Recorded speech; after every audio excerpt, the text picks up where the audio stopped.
Okay, let's go ahead and pray.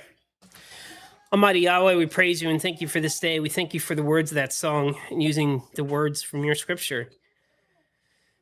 Just putting us in the mindset of talking about the sons of Abraham and the promises that you gave him, the promises that we hold on to, the hope that we have. Father, I pray that you would illuminate the scriptures today, that you send your spirit to show us your word that you have already written. I pray that it would be your words and not mine.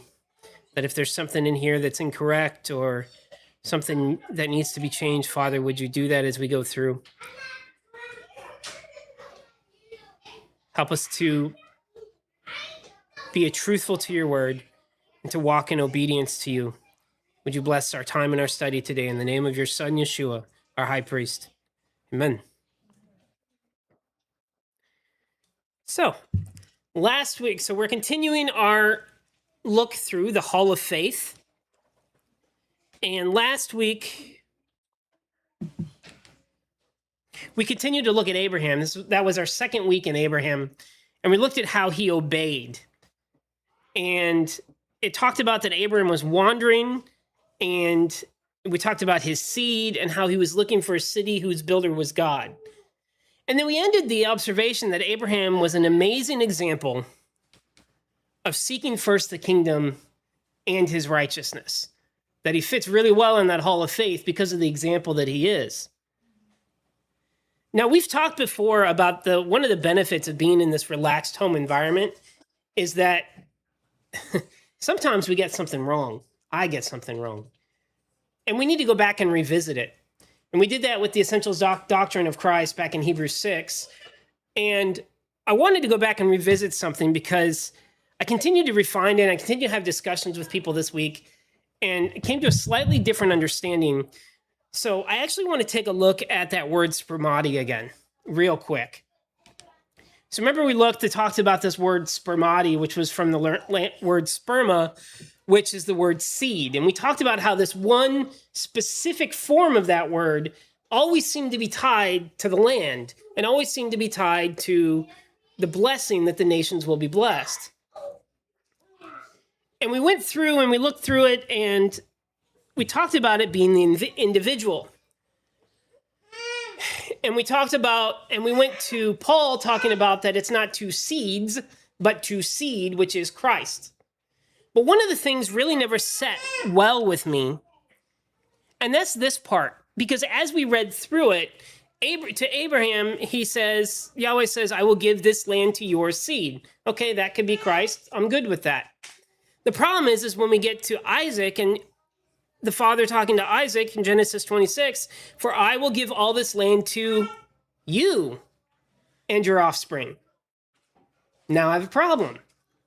That's that same spermati. So he's not just giving it to the one person, Christ, he's giving it to Isaac and Christ. So now he's giving it to Abraham, Isaac, and from Paul, Christ. And then we get Jacob, and he does the same thing. Genesis 28:4. May he give you the blessing of Abraham, your father. This is Isaac talking to Jacob. May he give you the blessing of Abraham, your father, to you and to your offspring. So see how there's a little bit of a wrinkle in there? It can't just be talking about Christ. So I started to dig into it, and I wondered if it's about the individual of that generation. It's still one descendant it's talking about, but it's an individual descendant. So look at Abraham. Abraham's children were Ishmael, Isaac, Zimran, Jokshan, Midian, Ishbak, and Shua. Those were all Abraham's children, but and other sons and daughters. Yeah, those are all the ones we know about. And he gave it to Isaac. Then we get to Isaac. Isaac, we know of, has Esau and Jacob. So he has two children, but he gave it to Jacob. Jacob has 13 children. Reuben, Simeon, Levi, Judah, Dan, Naphtali, Gad, Asher, Issachar, Zebulun, Dinah, Joseph, and Benjamin. Again, of what we know. But again, it went through Judah. We also get actually a similar thing, which I didn't bring up last week, We get a similar thing with Aaron, and he uses that same word spermati. Look at Exodus 28, and it says, and Aaron and his sons will have these things whenever they enter into the tent of testimony, whenever they go on to minister at the holy altar, and they will not bring guilt on themselves in order that they will not die. An eternal ordinance for him and for his seed after him. That's our word spermati, that singular seed. Well, look at the priesthood. It goes from Aaron to Eleazar to Phinehas, all the way down to Zadok. Numbers 25, and the Lord spoke to Moses, saying, Phinehas, son of Eleazar, son of Aaron, the priest, caused my wrath to cease from the sons of Israel, in which I was zealous in my zeal against them. And I did not entirely destroy the sons of Israel in my fervent zeal. So say thus, look, I myself am granting him a covenant of peace, and it will be to him and to his seed after him as a covenant of priesthood for all time, because this he was zealous for his God and made atonement on behalf of the sons of Israel. So even before Eleazar was made priest, Phinehas, Eleazar's son, Aaron's grandson, was already chosen to be the priestly line. And there we see our word again, spermati. So it skipped, well, it still went to him. It still went to Eleazar, but then it went down to Phinehas. So here's the priestly line from Aaron. We've got Aaron to Eleazar to Phinehas to Abishua to Buki to Uzi to Zariah to Marioth, Amariah, Ahitub to Zadok. And we talk about it collapses down to Zadok. And then you got Ahimaaz, Azariah, Johanan, another Azariah, Amariah, Ahitub, Zadok, Shalom, Hilkiah, Azariah, lots of Azariahs. Did you know you were a lot of priests? Which Azariah was on? Sariah, Jehozadak, and then they went into exile.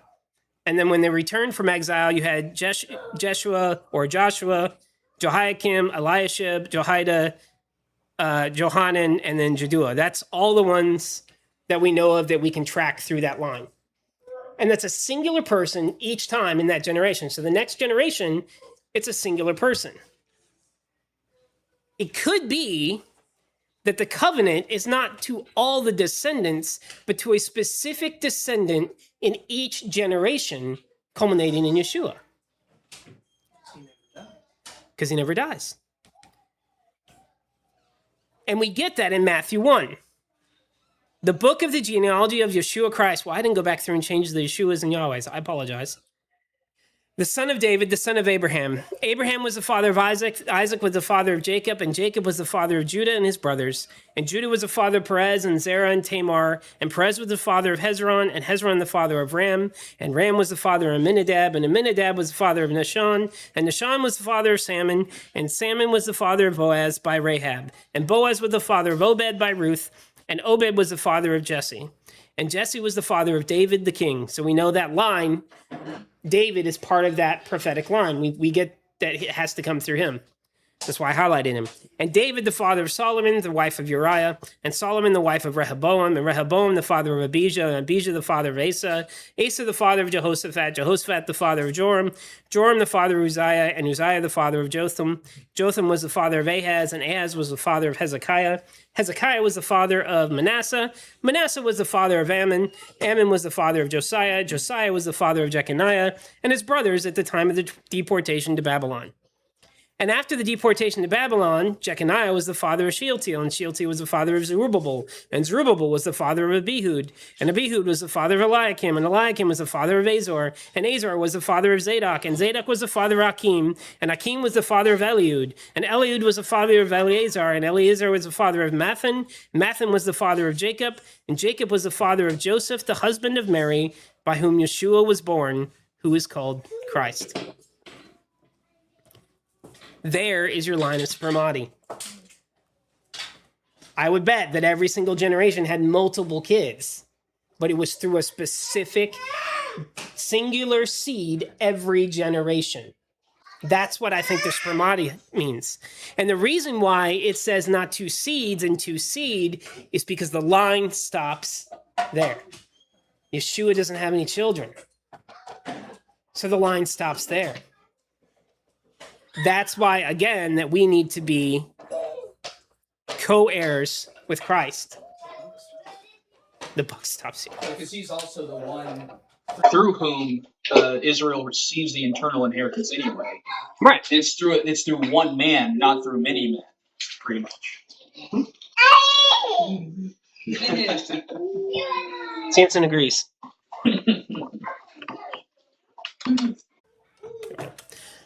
So anyway, I wanted to hit that again because I want to make sure that I'm not saying something that's incorrect.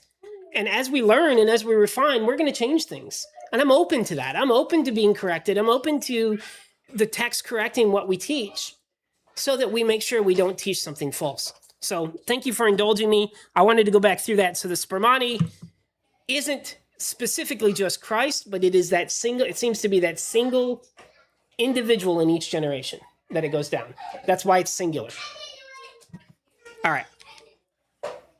Oh, I have one more slide. So Abraham, Isaac, Jacob, Judah, David, Yeshua. Yeshua had no children. The line of promise and inheritance stops there. Yep, I just talked about all that. Okay. Back to what we're doing this week. So this passage that we're going to look at today will show us some hard words, especially in our modern mindset. And as we've learned, our modern mindset is often tainted or wrong. See, we're starting to return from fancy manufactured modern foods back to ancient heirloom varieties and realizing those were better. We're starting to return from pasteurized milk back to raw milk. We're starting to return from the idea of what success is in this modern culture to the idea of success from Scripture. And we're starting to return from the idea of the dead bottled water to the spring water, the living water. That's a lot of us here agree with this, that the modern isn't necessarily better. Just because it's newer, fancier, whatever, it's not better. And only is that from the modern thinking, we've also started to return to that in our ideas from Scripture. And just some of the things that we've looked at here, the idea that returning from the idea that helping anyone that asks for it, the Scripture specifically says help the people that are walking with Yahweh. The idea that faith alone, or faith in salvation, you only need faith alone, to the idea that we need the testimony of Yeshua and obedience. And then from my understanding, I know we don't all agree with this, but the idea of the universe and planets and everything coming back to what the Scripture says about biblical cosmology. So let's be honest, our modern mindset is tainted. And we've had to relearn these things. There's actually a term for it. And I found out, after I decided to do this, I found out the term actually, I think, comes from C.S. Lewis, which is not someone I would necessarily recommend, but the term is chronological snobbery. It's the idea that farther in the timeline, we are more advanced, therefore they are less advanced. They didn't know better. What we do now is better because it's more advanced. So the idea that they were primitive and they had log cabins and they could just barely do fire, and now we've got AI, and don't get me wrong, I understand the irony, I made this with AI. But that doesn't make it better. If I could chisel that out on a rock, that would be better, but I can't. I had to call that out. But it's the idea that just because we have all this technology and all this stuff doesn't make it better. So today is a study, as best as you can, I want you to put away your modern mindset. Or at very least, let the text challenge it. Because it will challenge it. As I studied it, challenged me over and over. And it maybe even cause a knee-jerk reaction because of cognitive dissonance. And it's not necessarily that we can take these words and make a therefore do this. That's not what I'm looking at. But it's crucial that we do not call sin something that's not a sin. It's crucial that we're truthful with the text and what it actually says. And it's crucial that we do not speak incorrectly of what Yahweh has written. And honestly, we may find some hidden therefores along the way. Because the text today is about Sarah and how she's an example of faith. So let's read our context, because we always want to keep it in context. If someone would like to read our context, it's the same context we've been reading the last few weeks. But let's get it back into our heads. Go ahead and read. Therefore, do not throw away that confidence of yours, which has a great reward. For you have need of endurance, so that when you have done the will of God, you may receive the promise. For yet in a very little while, he who is coming will come, and will not delay. But my righteous one shall live by faith, and if he shrinks back, my soul has no pleasure in him. But we are not of those who shrink back to destruction, but of those who have faith to the preserving of the soul. Now faith is the foundation of things hoped for, the reproof of things not seen. For by it the men of old bore witness. By faith we understand that history was framed by the word, saying Scripture of God, so that what is seen did not happen from things which are visible. By faith Abel offered to Yahweh a better, more sacrifice than Cain, through which he bore witness as being righteous, God approving his gifts. And through faith, though he is dead, he still speaks. By faith Enoch was moved so that he would not experience death. And he was not found because Yahweh moved him. For prior to being moved, he bore witness as being pleasing to Yahweh. And without faith it is impossible to please him. For he who draws near to Yahweh must believe that he is, and that he is a rewarder of those who seek him.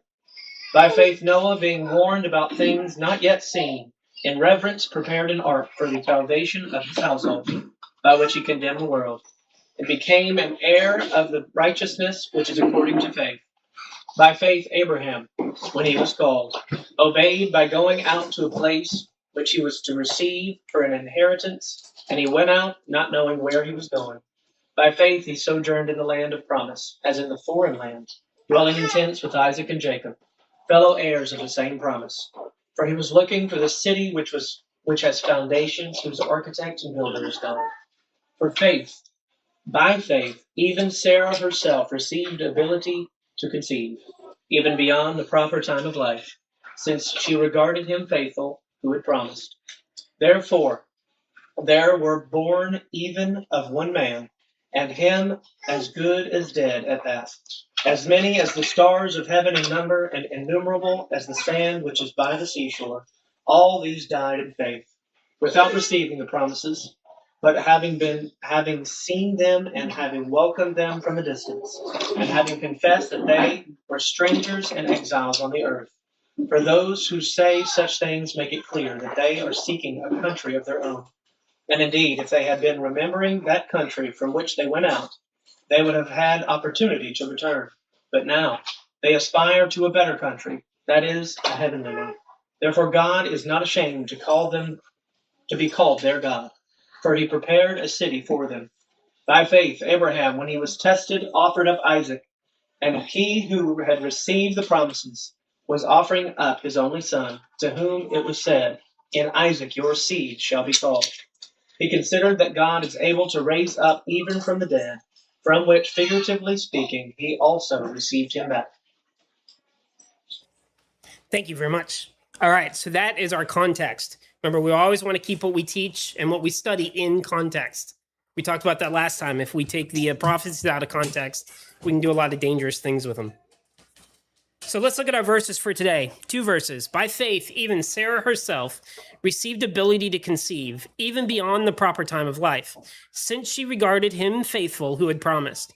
Therefore, there were born even of one man, and him as good as dead as that, as many as the stars of heaven in number, and numerable as the sand which is by the seashore. So let's start with the first verse. And let's start with Sarah. What do you know of Sarah? What do you think of Sarah?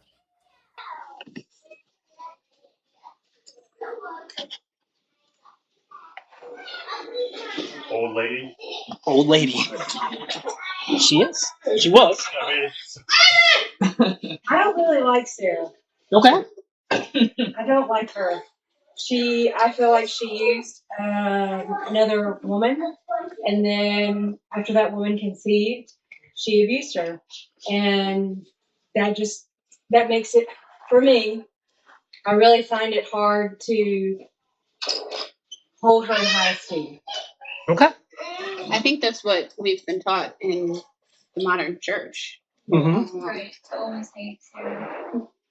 Yeah, I guess women's studies always talk about the different women of the Bible. Did they ever study Sarah? Not really. Yes, sir. Laugh at God. Yeah. Yes. Okay. Thanks, Timmy. Was she saying? I did not. I thought she was maybe jealous. Just jealous? Yeah. Okay. But I never really looked at her like in a really bad light. I mean, of course there were things that she did. Yes. That's mercy. That's little Murphy. Sorry. No, you're good.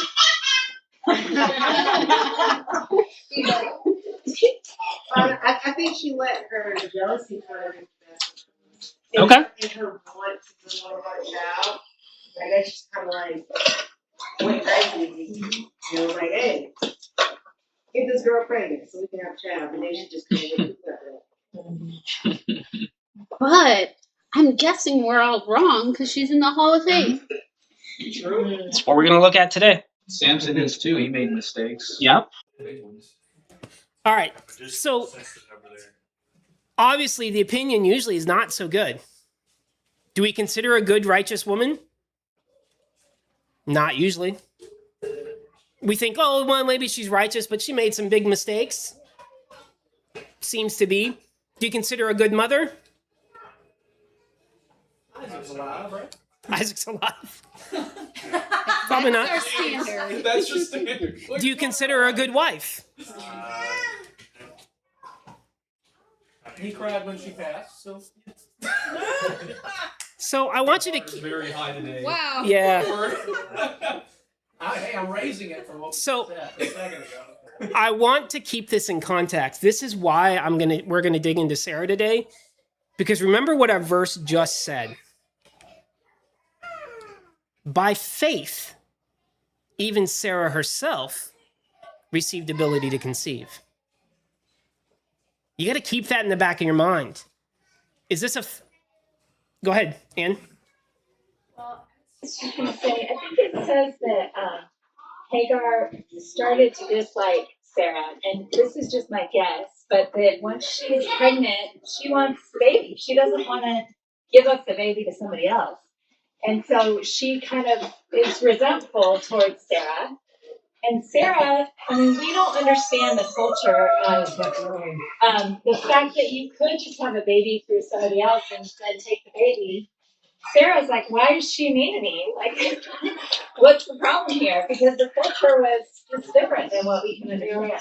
So, I don't know. Those are very rare. No, those are great comments. And that's what I want us to think about. I want us to not just take what was on the flannel graph or what we've been told. And I want to go back to the text today and see what the text actually says about this. Because Hebrews tells us she did everything by faith. That's a little weird in our modern understanding of her. So let's go back to the first mention of Sarah in the canon. Genesis 12. So Abram took Sarai, his wife, and forgive me, I'm going to go back and forth between Sarai and Sarah and Abram and Abraham. Just where my brain goes. Technically, they do change the names, and we'll talk about that. But so Abram took Sarai, his wife, and Lot, his brother's son, and all their possessions which they had accumulated, and the persons which they had acquired in Haran, and they departed to go into the land of Canaan. Thus they came into the land of Canaan. So we know that by text, she is Abraham's wife. And she went with him. Pretty simple. Let's go on to the next passage about Sarah. And a famine came over the earth, and Abram went down into Egypt to dwell beside there, because the famine over the earth was strong. It happened when Abram came near to enter into Egypt, Abram said to Sarai, his wife, I know that you are a beautiful woman. So this will happen. When the Egyptians see you, they will say, this is his wife, and they will kill me, but they will keep you. Say then, I am his sister, so that it will be well with me because of you, and my soul will live on your account. It happened when Abram entered into Egypt, once the Egyptians saw his wife, that she was very beautiful, that the rulers of Pharaoh saw her and praised her to Pharaoh, and they led her to Pharaoh. And they treated Abram well because of her. And he had sheep and calves and donkeys, and servants and maids and mules and camels. And God afflicted Pharaoh and his house with great and grievous trials because of Sarai, Abram's wife. Pharaoh, having summoned Abram, said, "What is this you did to me, that you did not tell me that she is your wife? Why did you say she is my sister, so that I took her as a wife for myself? And now look, your wife is before you. Take her, depart." And Pharaoh commanded men regarding Abram that they should accompany him and his wife and all that was with him, and Lot with him. All right, we're going to get into it real quick. Did Abram just tell Sarah to lie? Mm-hmm. How did it go for Abram and Sarah this time? Did it end terribly? No. Nope. They did good. They did good. Did good things happen to him? Yes. Initially, yes. I have a question. What about the theory about this? You know, the typical theory that he didn't technically lie. Because technically, they say somehow she is his sister. Like, was she like a half sister? Let's look at that. Brother. Let's look at that. I could be wrong. By the way, because I don't even subscribe to it. I just want to test out there. Let's take a look. That's a great question. But it's kind of weird. Did Yahweh help them in this instance? Kept him from dying. He kept him from dying. They got blessed. He got all these servants and camels and donkeys and I don't know, it says He also camels. kept the ruler of Egypt from sinning, like unintentionally sinning. He kept the ruler from Egypt from being sinning in ignorance. Which it shows you too, the Pharaoh and This happens again with Abimelech. Even though they were pagan, they held marriage in high regard. They did not like this idea of taking someone else's wife. Neither of them. Not while they were alive. Hmm? Not while they were alive. If they were a widow, they were good with it. Let's look at Jubilees. Let's look at the Jubilees rendering. In the 40th Jubilee, in the second week, in the 7th year thereof, Abram took to himself a wife, and her name was Sarai, the daughter of his father, and she became his wife. What does that mean? Wait, what? So most likely, his dad's name is Terah. Tara, yeah. Terah had more than one wife because marrying siblings, even back then, probably Not directly. wasn't smiled upon. But half siblings, cousins, of course, a little bit more lenient. So it's his half sister. He grew up probably not close to her because he was a man, she was a woman, but she was there, she was available. Let's get married. and also the Commandment wasn't given yet to outlaw that. Because he gives that at Sinai. That's a whole other best conversation, but My question would be, just so I'm clear, because I'm not as well studied as you is the daughter of his father, is it his mercy? Lord have mercy. Is it his father, in this context, Abram's father? Yep. And Seems to be. oh, well, I mean, in that case, it's black and white then, I guess. She's his sister. yeah. That's what Jubilee seems to say. Now, she's his half sister, but she is his sister. Now, why would he take a wife from his father's other wife's daughter? That's hard to say. Why might he do that? Culture staying in the same area, same Similar faiths. bloodline, faiths. You said similar faiths. What are we commanded to do? Do not take wives from other nations. Where was Abram and Terah? In the middle of Babylon.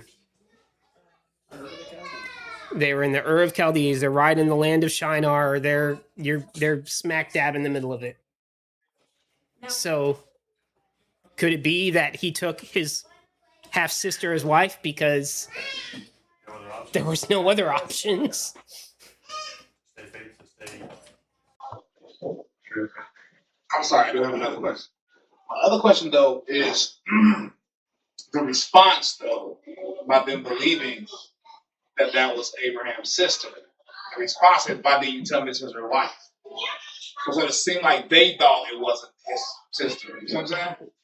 No, They just didn't ask the further questions. Honest, but I- that's transparent. I think they thought he was. They believed in that she was his sister. They didn't think she was his wife. Okay, yeah. So they're like, he's his sister. Oh, thank you for your sister. We're gonna marry her, and we really appreciate it. Here's all these gifts. Rather than you're married. Well, I'm gonna kill you, and now she's a widow. Now I can take her. That seems to be their plan. So Abraham didn't lie at all. He didn't lie. He left out something. Omission, commission. He also didn't tell her to lie. Let's look again, Genesis 20, because of course it happens again. And Abraham moved from there to the land of the south and lived between Kadesh and Shur and lived in Gerar. Abraham said regarding Sarah his wife, "She is my sister," because he was afraid to say, "She is my wife," lest the men of the city killed him because of her. Abimelech, the king of Gerar, sent for and took Sarah. And God came to Abimelech in his sleep at night and said to him, "Look, you are about to die because of the woman you took. She is married." Yeah, she is married to a man. Abimelech hadn't touched her, and he said, "Lord, will you destroy an ignorant and righteous nation? Didn't he himself tell me she is my sister? And she herself told me he is my brother. I did this with a pure heart and righteous hands." And God said to him during his sleep, "And I knew that you did this with a pure heart, and I spared you so that you wouldn't sin regarding me. For this reason, I did not let you touch her. Now return the woman to the man, because there's a prophet, and he will pray for you, and you will live. And if you don't return her, know that you will die, you and all your things." And Abimelech rose early in the morning and called his servants and told them all these things. And all the people were very afraid. And Abimelech called Abraham and said to him, "Why did you do this to us? Did we do any wrong to you, that you brought great sin upon me and my kingdom? You have done me a deed that no one would do," Abimelech said to Abraham. "Knowing this, why did you do this?" This is Genesis. This is not Jubilees. This is the canon. Abraham said, "Because I said, it seems there is no fear in God in this place, and they will kill me on my wife's account. Because actually she is also my sister from my father, but not from my mother, and she became my wife. It happened when God led me out from the house of my father, and I said to her, 'Do this righteous act for me. In every place we enter, say this about me. He is my brother.' Abimelech took 1,000 drachmas, sheep and calves, and servants and maids, and gave them to Abraham, and returned Sarah to him, his wife to him. And Abimelech said to Abraham, 'Look, my land is in front of you. Live wherever it pleases you.' He said to Sarah, 'Look, I have given 1,000 drachmas to your brother. These will be yours for the honor of your face and for all those with you. Now speak truthfully about everything.' Abraham prayed to God, and God healed Abimelech and his wife and his maids, and they bore children, because Yahweh had shut from outside every womb in the house of Abimelech on account of Sarah, the wife of Abraham."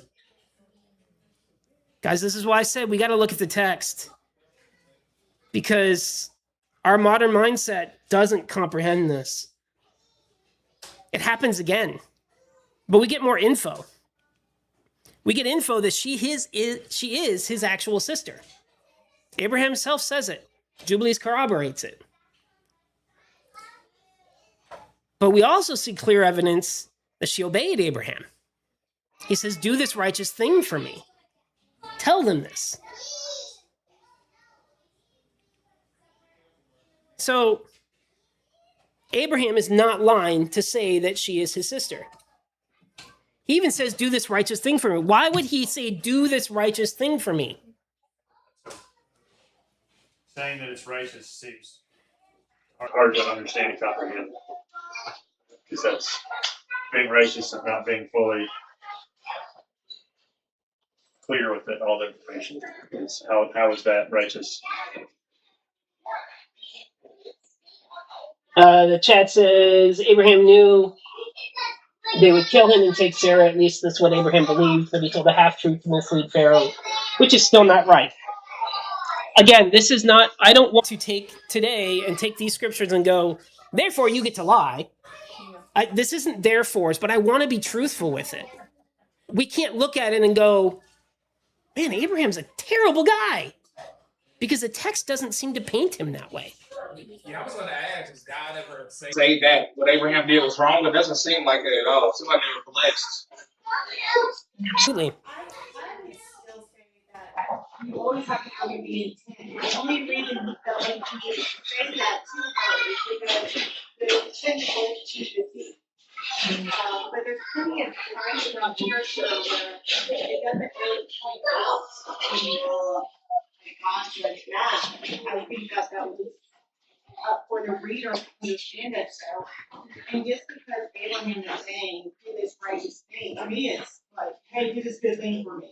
That's what that sounds like. To me, it sounds like he did it right. So if he's telling Sarah, do this righteous thing, and he's not telling her, and yeah, like I said, I'm not trying to paint, therefore this is how we act, but he's not telling her to flat out lie. She is his sister. He's just focused on a different side of the relationship. What is, well, they're both at risk. So what is him saying, do this righteous thing for me?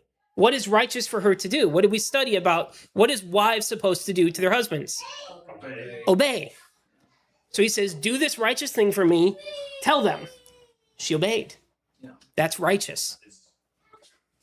Since calling righteous as kind of sense, is he saying that using that as manipulation? Is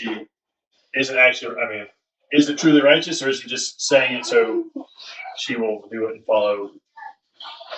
I'd imagine this place is kind of like, at least in his eyes, it'd be like going to Detroit. You gotta be, seriously, you gotta be like super careful with like what you reveal to people or what you keep around. I mean, I don't know, we weren't there, but it could have been a pretty bad place. He did figure he was going to die. Yeah, and he said he was afraid. And so, the king sees it's one way, but Abraham saw it another. So, his reasoning is it's a very understandable if it was truly a violent place where they would just take your wife or something. If that was the culture, So I'll start, I guess, later on. He's worried about saving his life, and he's willing to give a half truth to save his own life. Yeah. That he's willing to put his life more important than telling the whole truth. How do we take the whole Levi and Shechem situation? Is this a whole truth, half truth thing? Because he made a statement that was a fact. As a blunt person, I don't really like it either. Don't get it confused. But I have to be scriptural with it. He said, "This is my sister." He could have had more faith and answered fully. This could have just matched his current faith. Yeah. And I have a question. Just because we as righteous people doesn't mean we always act righteously. Absolutely. Yeah. So I want to say that Because he did fear man. he did. And that to me goes, just like David, is scripture says, a man after God's own heart. Yeah. However, he did some shady stuff. But that was more. He was a butthead. He did some really bad stuff. He did some really bad stuff. So I don't want to read into this more than what's there. Right. I just feel like this feels very gray, and I don't want to take away from Abraham's righteousness. He is righteous. He walked with God, saw the face of God, whatever. But not everything a righteous person does is in line fully with 100% righteousness, and that's what makes him human, and that's how we can relate to him easier. That's what I was. But David wasn't Called a man of the guy's own heart once he started sinning.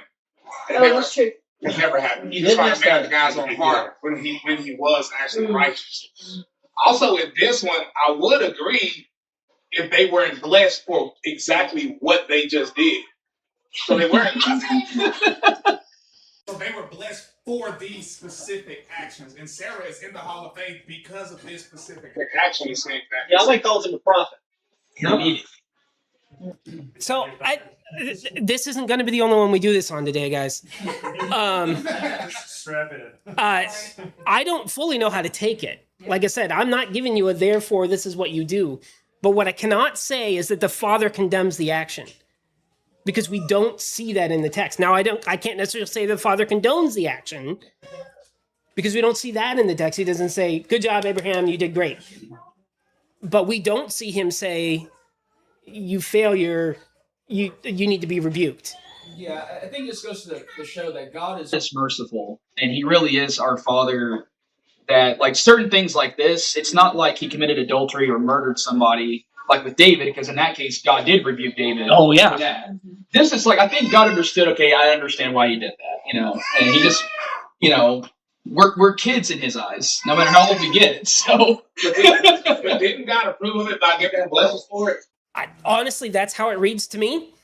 That's how it reads to me. Not only did God approve of it, because God also stopped Pharaoh and stopped Abimelech from doing things that would be sinning. Yeah. So if He was stopping them from sinning, wouldn't He have stopped Abraham? It's like you picked a bunch of gray areas and picked one. Father's like, that's a good one. That's okay. We'll go there. I don't know. Solomon said to go to Let's. We got to keep moving on, though. That we're very early on in this.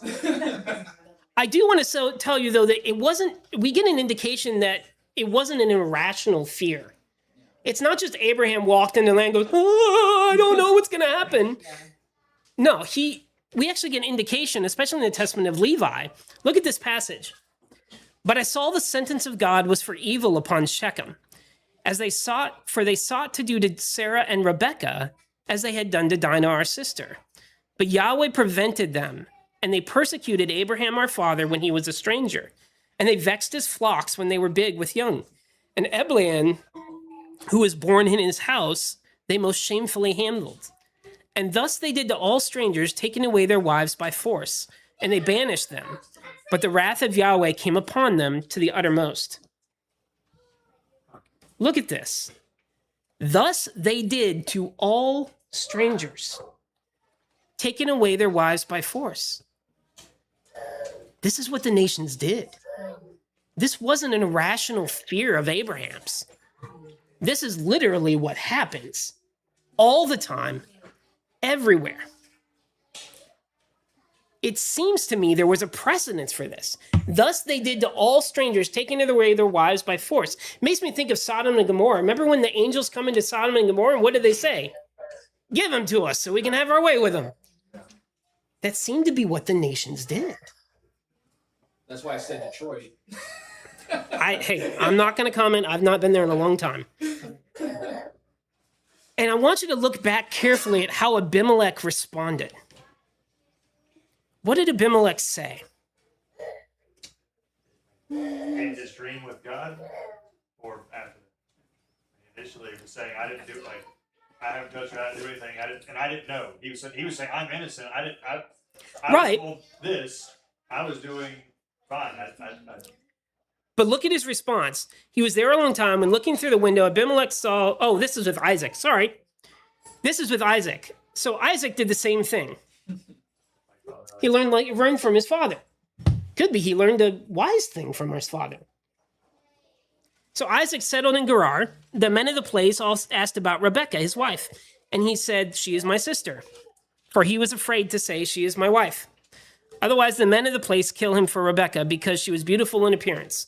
He was there a long time. When looking through the window, Abimelech, the king of Gerar, saw Isaac fooling around with Rebekah, his wife. Abimelech called Isaac and said to him, so indeed, she is your wife. Why is it that you said she is my sister? Isaac said to him, because I said, otherwise I will die because of her.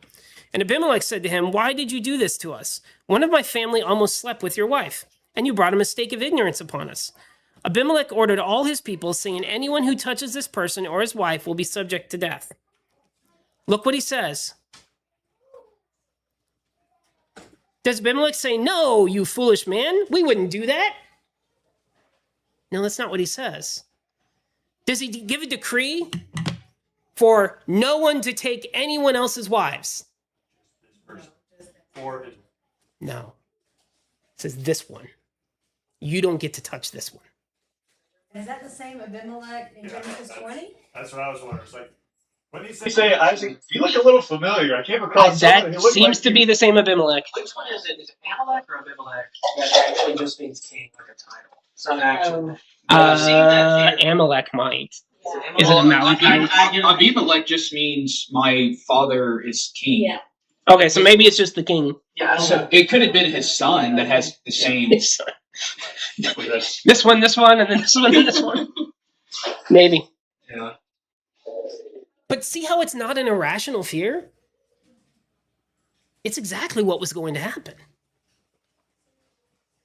Again, I'm not trying to excuse what Abraham did. I'm not trying to apologize for him. I'm just trying to be true what the text says, regardless of my feelings.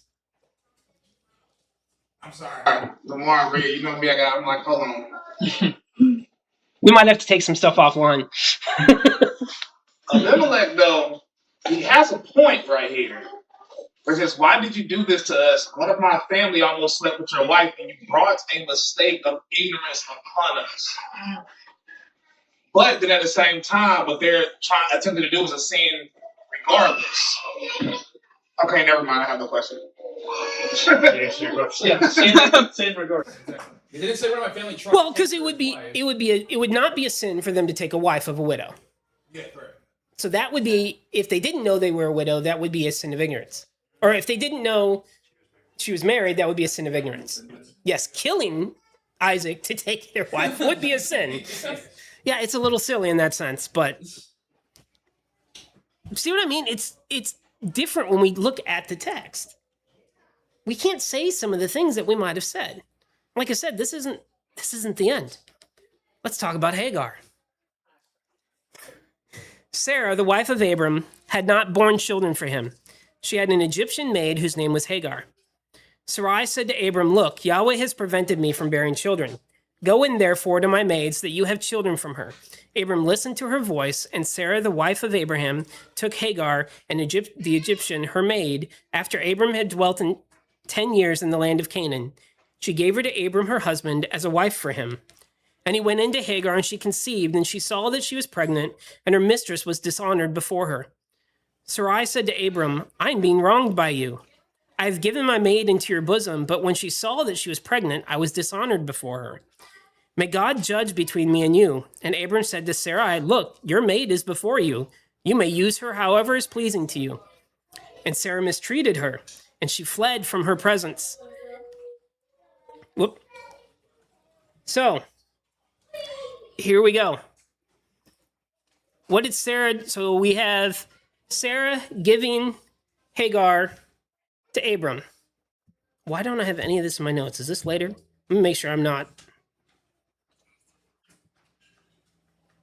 Yeah, we're going to skip past the giving his wife part. We're going to go into that in a minute. I thought I did later. I want to look at this part. What happened after Hagar became pregnant? What happened? She began to despise her mistress. Well, that's what NIV has. I don't know what it has in the. Yeah, this wording in the Septuagint looks a little bit different than what I usually read. It says her mistress was dishonored before her. Whose mistress? Sarai's.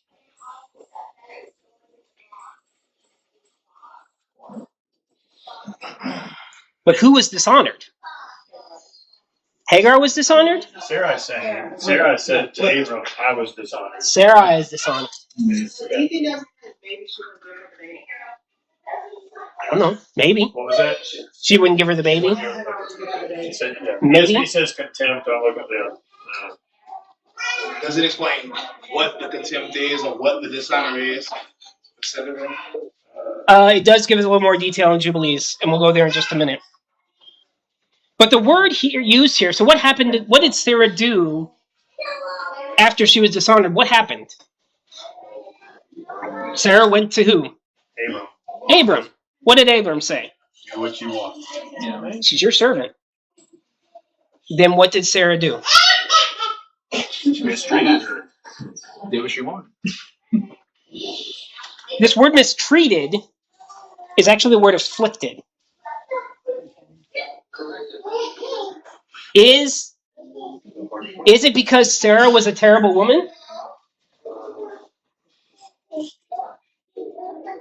She's a terrible woman. You're like, I'm going to beat this woman. Probably disciplining her as a servant because she wasn't honoring her. Whatever that looks like. Situation. Could it be that Hagar was boasting and being disrespectful? Could be. I gave a child to Abraham, and that she's starting to usurp her position. She's still Sarah's servant. Again, modern mindset. Let's go back to the text. Because even Paul, now this is like very separated, but it's still in that culture because there was still slavery in that context. In Paul's day, he says, servants be subject to your masters as to the Lord. That's exactly right. So let's look at what the text says about masters and servants. That's where mistress, I think mistress is the female master. So it says she dishonored her mistress. Hagar dishonored Sarai. Titus 2:9 says, urge slaves to be subject to their own masters in everything, to be pleasing, not contradicting, not pilfering, but demonstrating all good faith, so that they will adorn the doctrine of God our Savior in everything. Slaves are supposed to be respectful, obedient, pleasing. Exodus 21, if a man strikes his male or female slave with a rod, and he dies at his hand, he shall surely be punished. But if for a day or two he is able to stand, no punishment shall be taken, for he is his property. Guys, I didn't write this. It's what the text says. For he is his property. It doesn't say if you strike a male or female slave with a rod, then you're in trouble. They were allowed to discipline their slaves. They were allowed to discipline their servants. And kids. That'd be a whole different side topic. Let's not do that. But I agree. Exodus 21 says, and if someone strikes the eye of his male servant or the eye of his female servant and blinds them, he shall send them out free in the place of their eye. And if he knocks out the tooth of the male servant or the tooth of his female servant, he shall send them out free in the place of that tooth. So you could discipline them physically, but you couldn't permanently injure them. So the Father set up these ground rules, these guardrails, and says, just like us with our children, we can discipline our children, but we're not supposed to permanently injure them. We're not supposed to be exasperating. We're supposed to be righteous in our discipline and just in our discipline. The same with the masters and the servants. The master could discipline the servant, but if they screwed up and permanently injured them, the servant gets to go free. They're not your servant anymore. Keep that in mind, because look at what happens with Sarah and Hagar. So, remember, it says Sarai afflicted her. It says mistreated, but the word is afflicted. And she fled from her presence. Seems like a modern slant to say it's mistreated. Yes. If the word is literally just... Yeah, that's a modern English there. Afflicted seems to be more discipline. Right. So Genesis 16:8. So what happens is she said, so remember, I'll give context because I didn't want to give the whole passage. So Hagar runs away. And she says, I'm not doing this. I'm fleeing. I'm getting beat up or I'm getting disciplined. I don't know what's happening. But she doesn't like it. She runs. Earlier said she came home. Well, she ran. Yeah, so they didn't go too far. She could run. Yeah. That's a good point. Thank you for pointing that out. Genesis 16, and she said, I am escaping from the presence of Sarai, my mistress. And the angel of Yahweh said to her, oh, I'm so glad you escaped. That's not what he said. He said, return to your mistress and humble yourself under her hands. And the angel of Yahweh said to her, increasing, I will increase your offspring, and it will not be countable because of the great number. He says, return and humble yourself. If Sarah was being mistreated, if Sarah was mistreating Hagar, like permanently injuring her or being unrighteous, would the angel have sent her back? No, the law said she could go free. The angel wouldn't have sent her back. And there's a promise if she does that.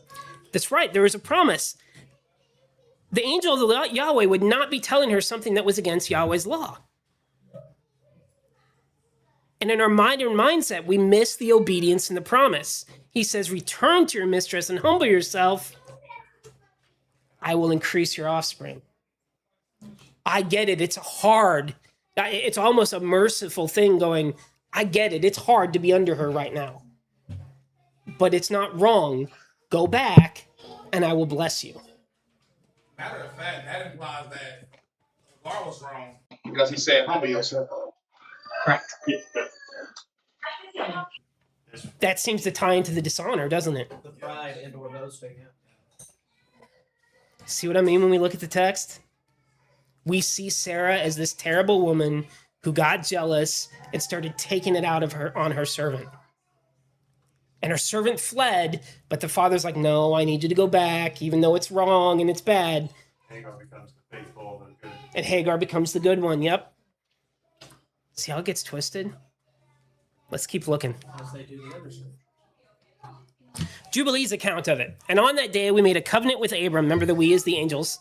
According as we had covenanted with Noah in this month. And Abram renewed the festival and ordinance for himself forever. And Abram rejoiced and made all these things known to Sarai his wife. And he believed that he would have seed, but she did not bear. Sarai advised her husband Abram and said unto him, go into Hagar, my Egyptian maid. It may be that I shall build up seed unto thee by her. And Abram hearkened unto the voice of Sarai his wife, and he said unto her, do so. And Sarai took Hagar, her maid, the Egyptian, and gave her to Abram and her husband to be his wife. And he went in unto her, and she conceived and bare him a son, and he called his name Ishmael in the 5th year of this week. This was the 86th year in the life of Abraham. Think about this. I'm going to see what's next. Yep. Yeah? Sorry, I'm a little off on my notes. It looks like they both, in their own minds, thought, what is the most righteous way we can make this promise happen? And that was the only way they thought. In context, who is the covenant given to right now? To Abram. The covenant is only given to Abram. By your seed, I will make a great nation. It is not given to Sarah. And Sarai didn't think that it could be from her because she was barren.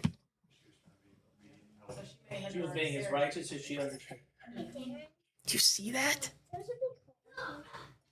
This woman, this woman is selflessly giving up exactly what she wanted so badly to serve Yahweh and her husband. She had never done that before that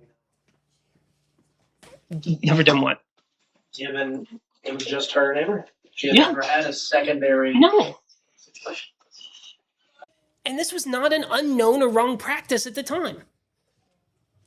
It was a common practice. You need an heir. We're going to give you a servant. The servant can give you an heir, and your line will come in then. But like we talked about, that son then becomes the son of Abraham and Sarai, not Hagar. Remember,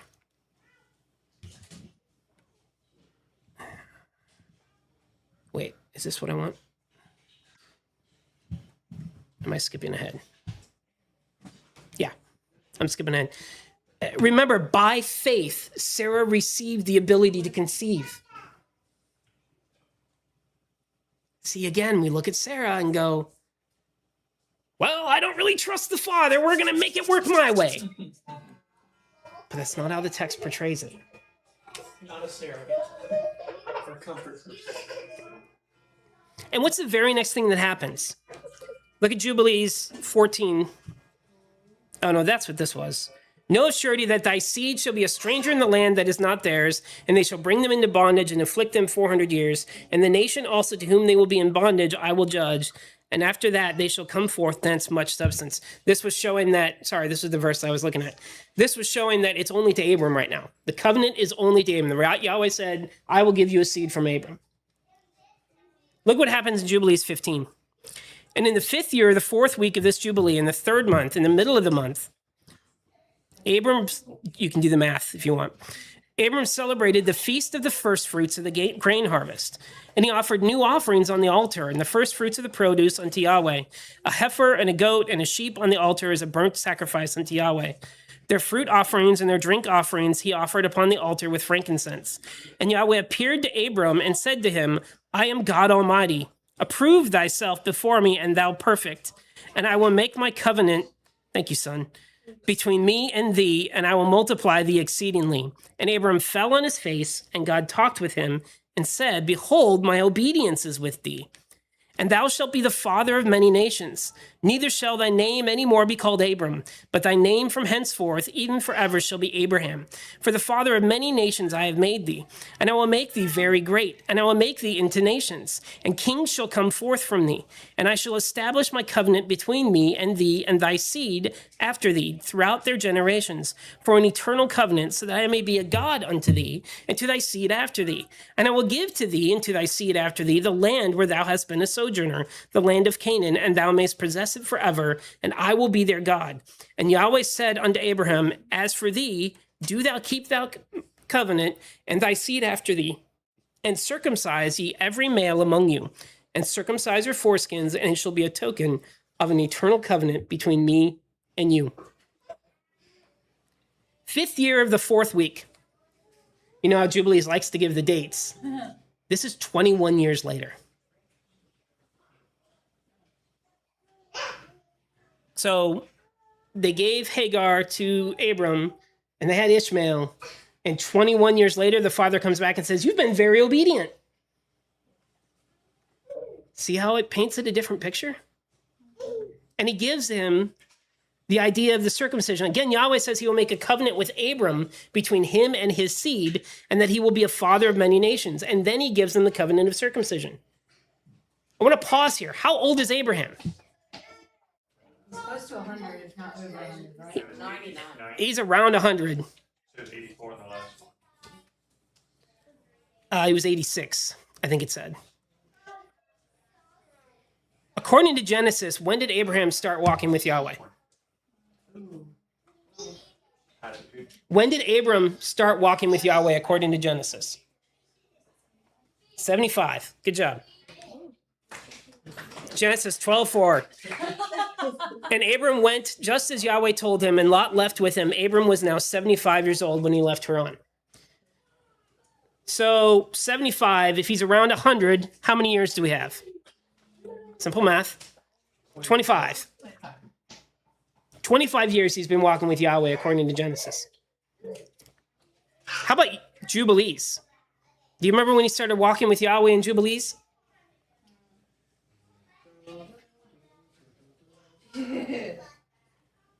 And he was 2 weeks of years old. And he separated himself from his father that he might not worship idols with him. And he began to pray to the creator of all things.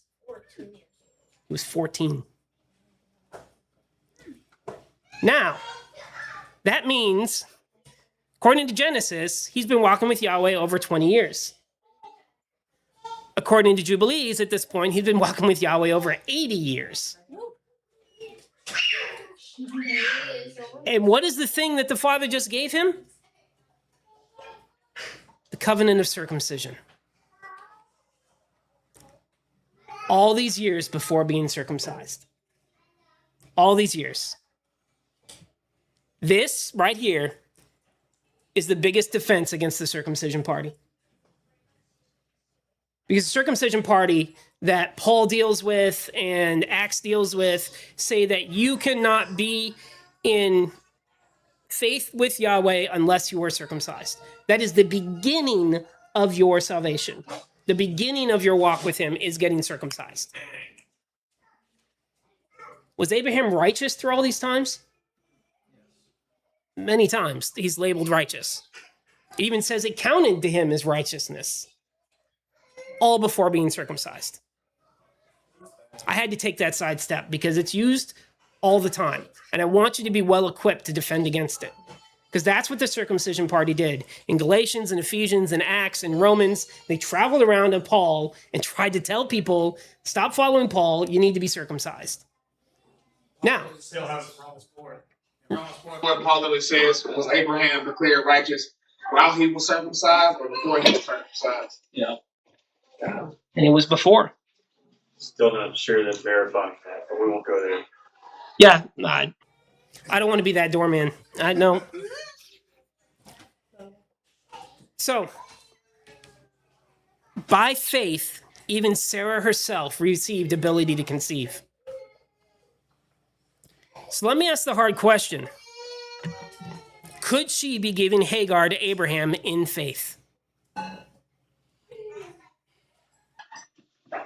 Otherwise, it doesn't make sense. Yeah, she heard the word of God, and then based upon what she knew, she's like, okay, well, it must be done this way then. So she was doing it out of trust, trusting what she knew at the time. You know, Would Hagar be considered a wife of Abraham then? As a wife. Okay, is he not supposed to? We just talked about not having a wife from another That's nation. what I was wondering. This isn't adding up to me. He's considered Because his household. I don't think it's the same kind of wife. It talks about concubines in other parts of the text, which is the non-wife that they had children with.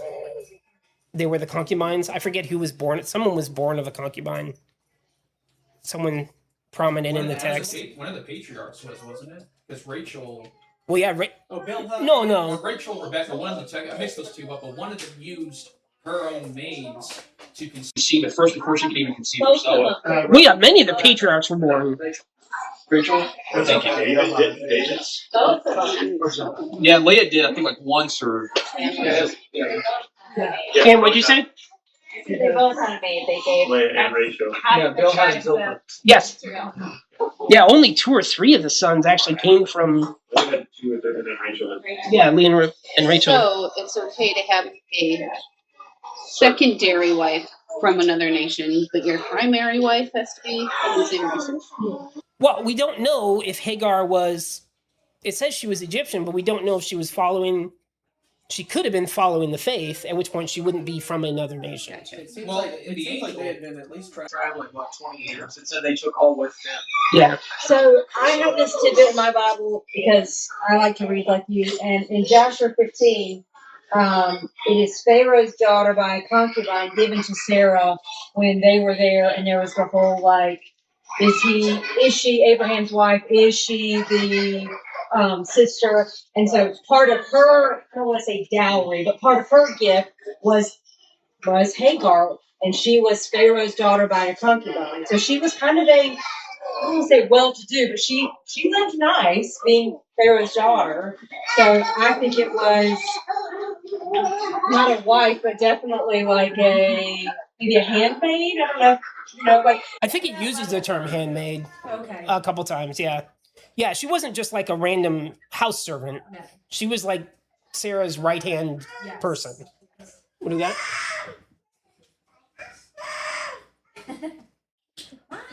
Mom.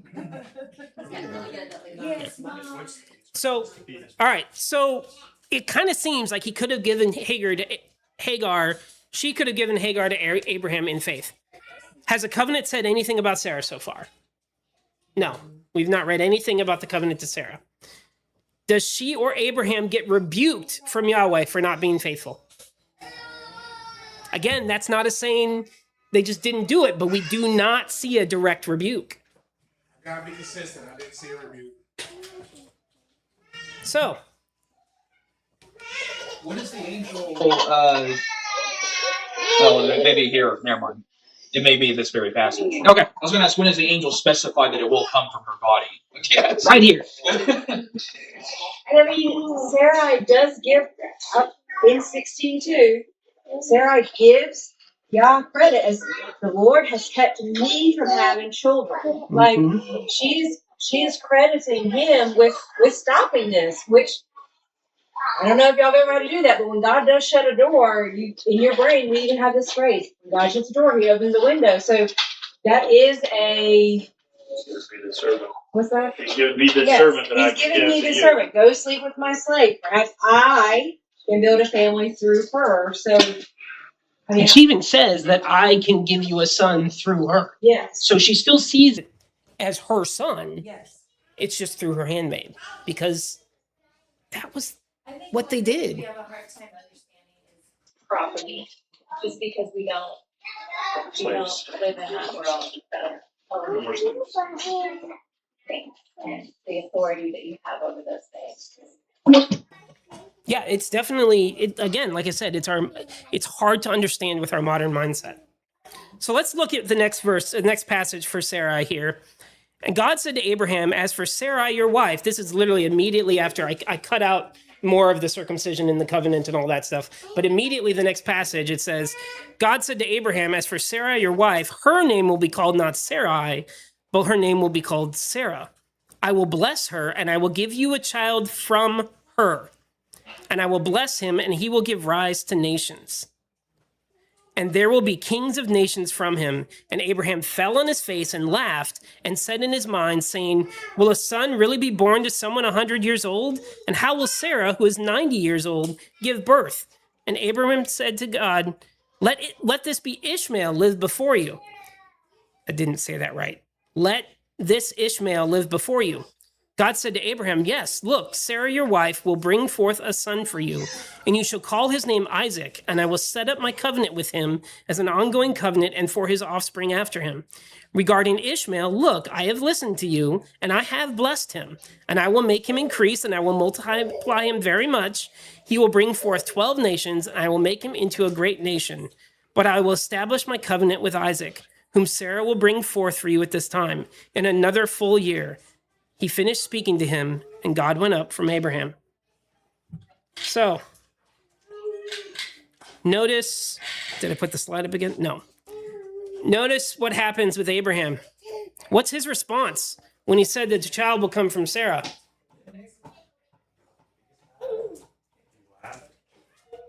He laughed.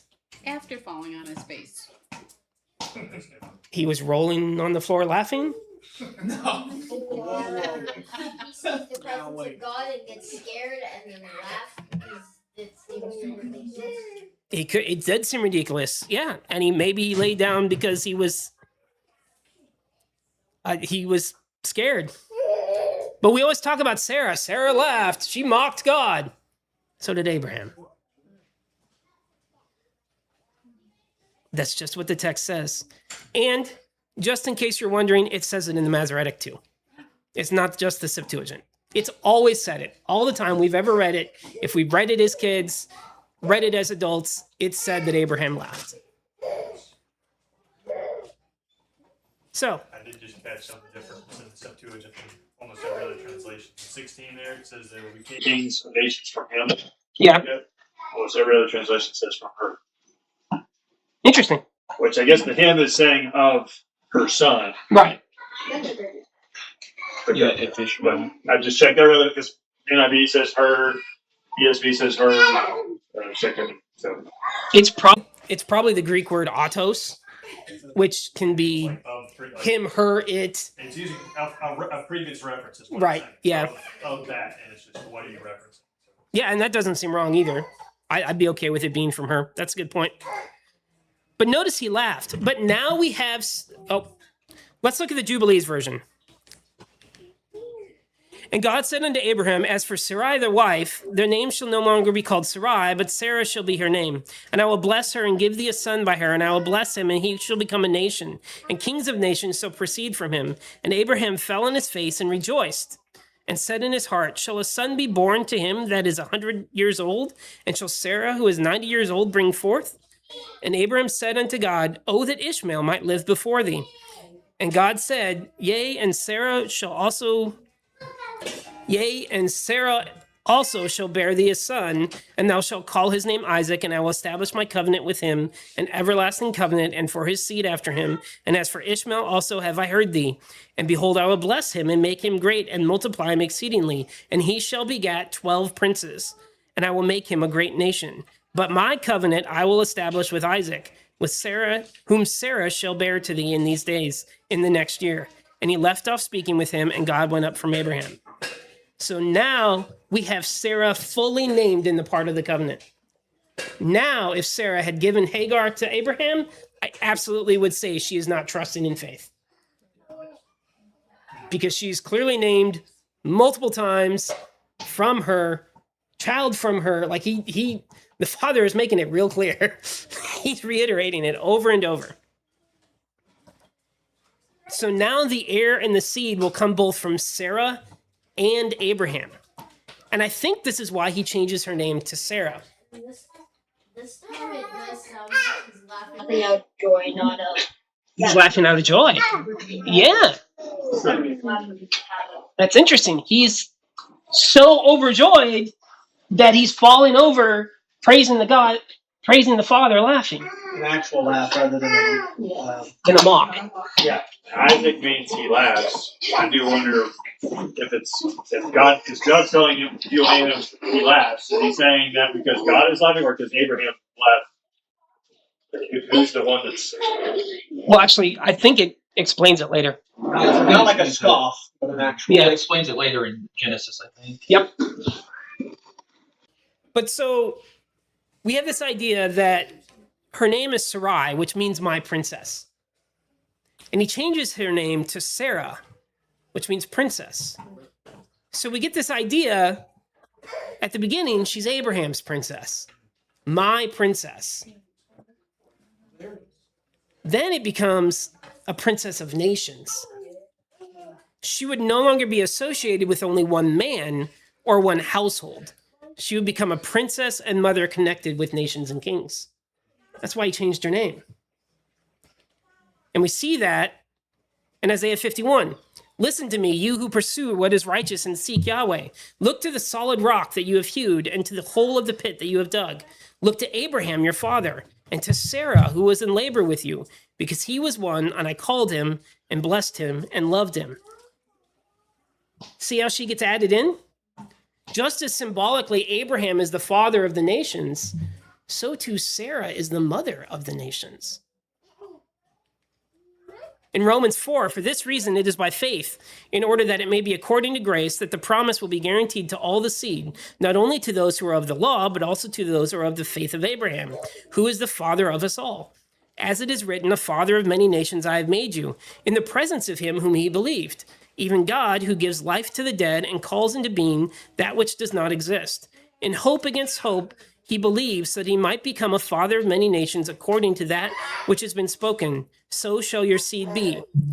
And without becoming weak in faith, he contemplated his own body, now as good as dead, since he was about 100 years old, and the deadness of Sarah's womb. Yet with respect to the promise of God, he did not waver in unbelief, but grew strong in faith, giving glory to God. She's now attached to this. So now it's got to come through Sarah. And then I did bring up the point that he fell on his face and rejoiced.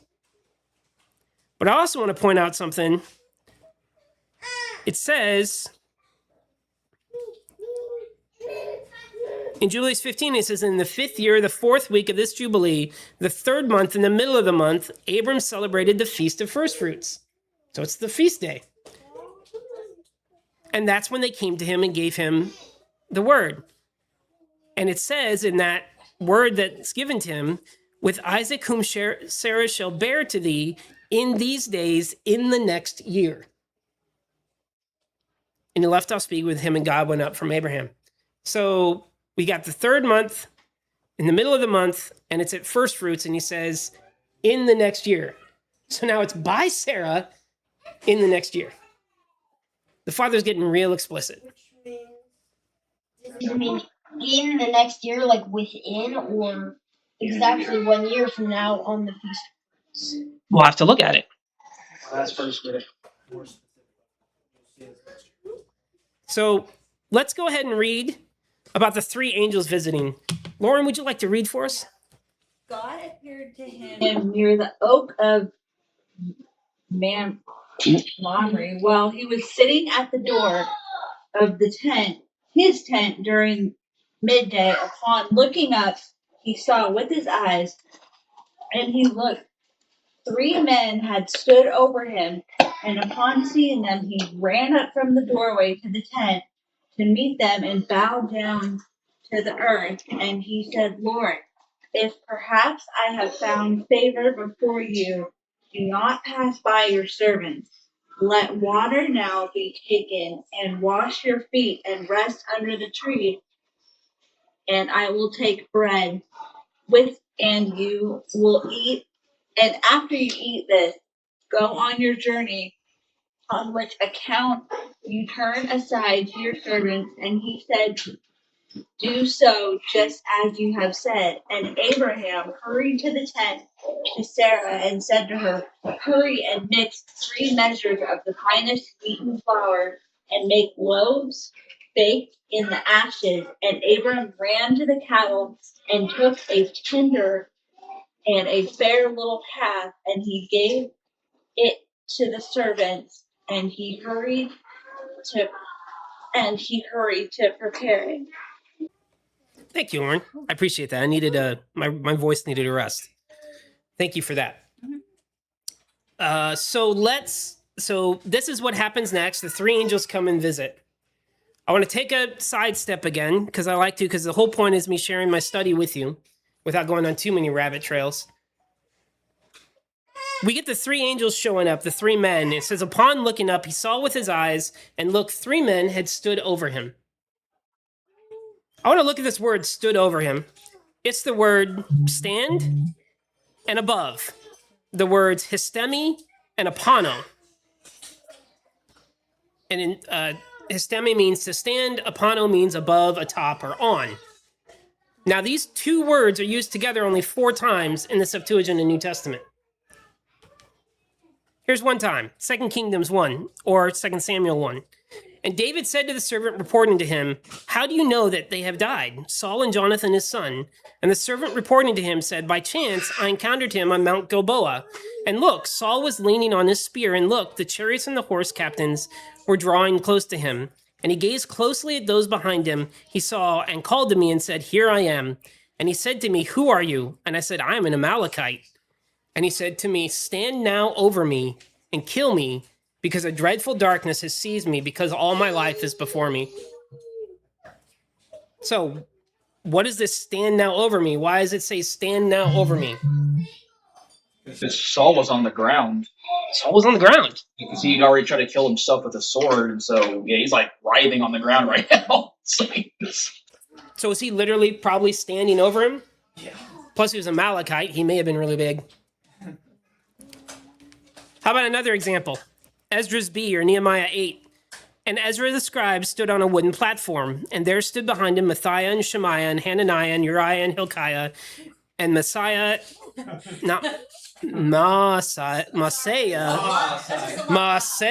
I don't say Messiah. On his right.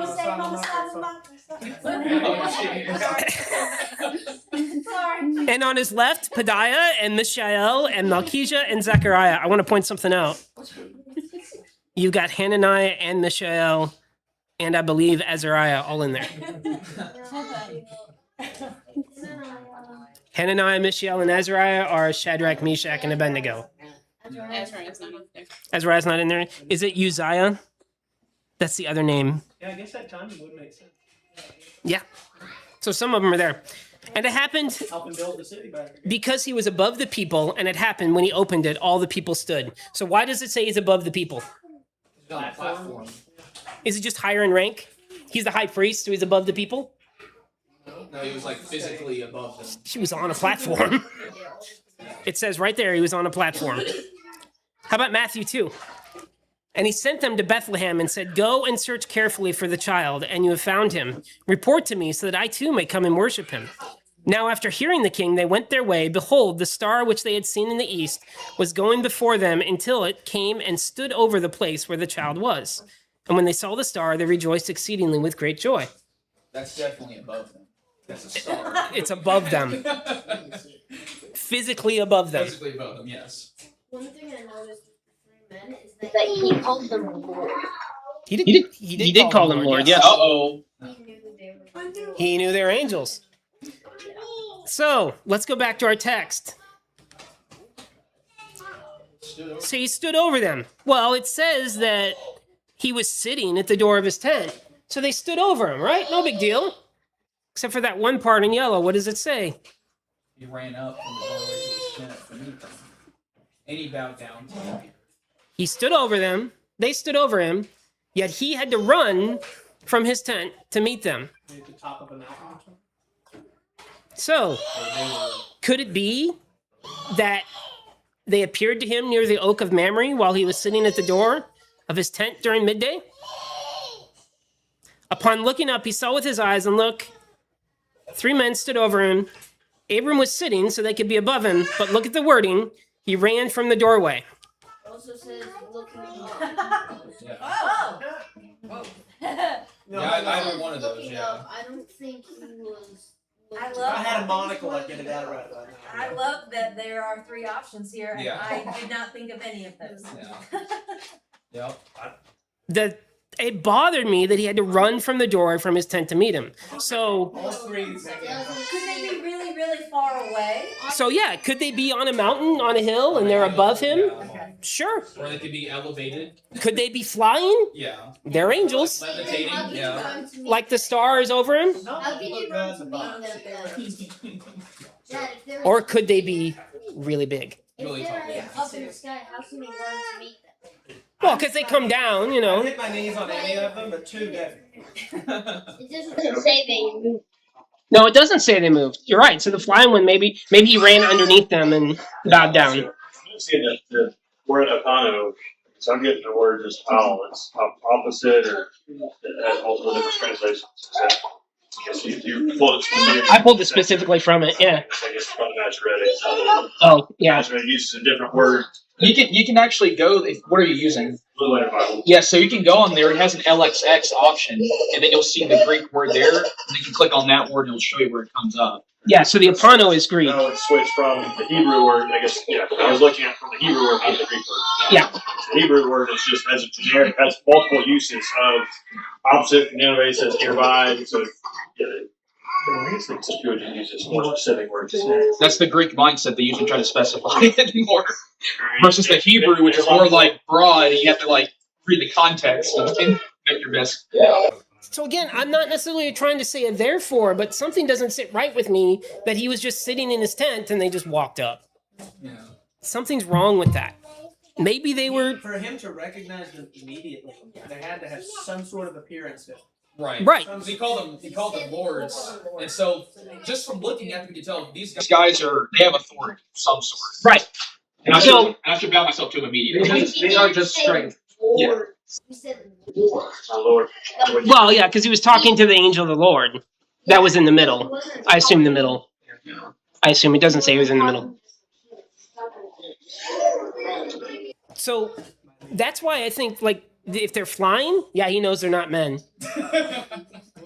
If they're really, really large, he knows they're not men. Yeah. So, am I just making things up? Because we get weird passages. 1 Chronicles 21. Yeah. Then David lifted up his eyes, and he saw the angel of Yahweh standing between earth and heaven, and his drawn sword in his hand stretched out over Jerusalem. Yep. Then David and the elders, covered in sackcloth, fell on their faces. That's definitely elevation. That's what I was expecting. I should say. He could be flying. and he's got his sword in his hand. Stretch out over Jerusalem. Yeah, he drew a big sword, and like you see the shadow go over Jerusalem. It's I don't know. over Jerusalem, and he's standing. That's what's and he's fine. He could be flying. He could be really tall. He could be up on a mountain. Again, I don't know. But there's something here. Something's weird. Well, it does say between heaven and earth. So I don't think he's standing on anything that's earth. That's which would probably include mountains. pretty high up. Like I think he's levitating. Maybe like that. Like at He's on a cloud? at least in the Chronicles, yeah. How about another? Revelation 10. Then I saw another strong angel coming down out of heaven, clothed with a cloud, and the rainbow was upon his head. And his face was like the sun, and his feet were like pillars of fire. And in his right hand he had a little scroll which was open, and he placed his right foot on the sea, and his left foot on the earth. And he cried out with a loud voice as when a lion roars. And when he had cried out, the 7 peals of thunder uttered their voices. Could be he was standing on the beach. But why would you say that? I could do that too. Look, he was standing with one foot in the water. To do that, you'd have to have like to go way farther out for it to be the sea. Okay, that's the way I've always pictured it. Don't make fun of it. I'm sorry. It's fine. He's really big. Oh, he's really big. I've always pictured big, but I just pictured him being at the beach, having a vacation day. This is like a bit so much. I hate. Not sure how that would work with the waves though. Yeah, No, it's that's like what- sweet water. Totally right. You're Totally right. Again, I cannot say definitively what it means. But I have to say it's a possibility. Because it just doesn't sit right with me that the text says, those are not the angels unawares. No. Oh, and sorry, it continues. Then the voice which I heard from heaven, I heard again, and speaking to me, and said, Go take the scroll which is open in the hand of the angel, who stands on the sea and on the earth. And so I went to the angel, telling him to give me the little scroll, and he said to me, Take it and eat it, and it will make your stomach bitter, but your mouth will be sweet as honey. And I took the little scroll out of the angel's hand and ate it.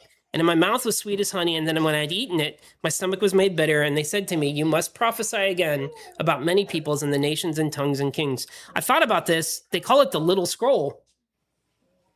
Was it little because he's really big and he's just got a little scroll compared to him? And he's not got a big scroll because they got to eat it? I don't know.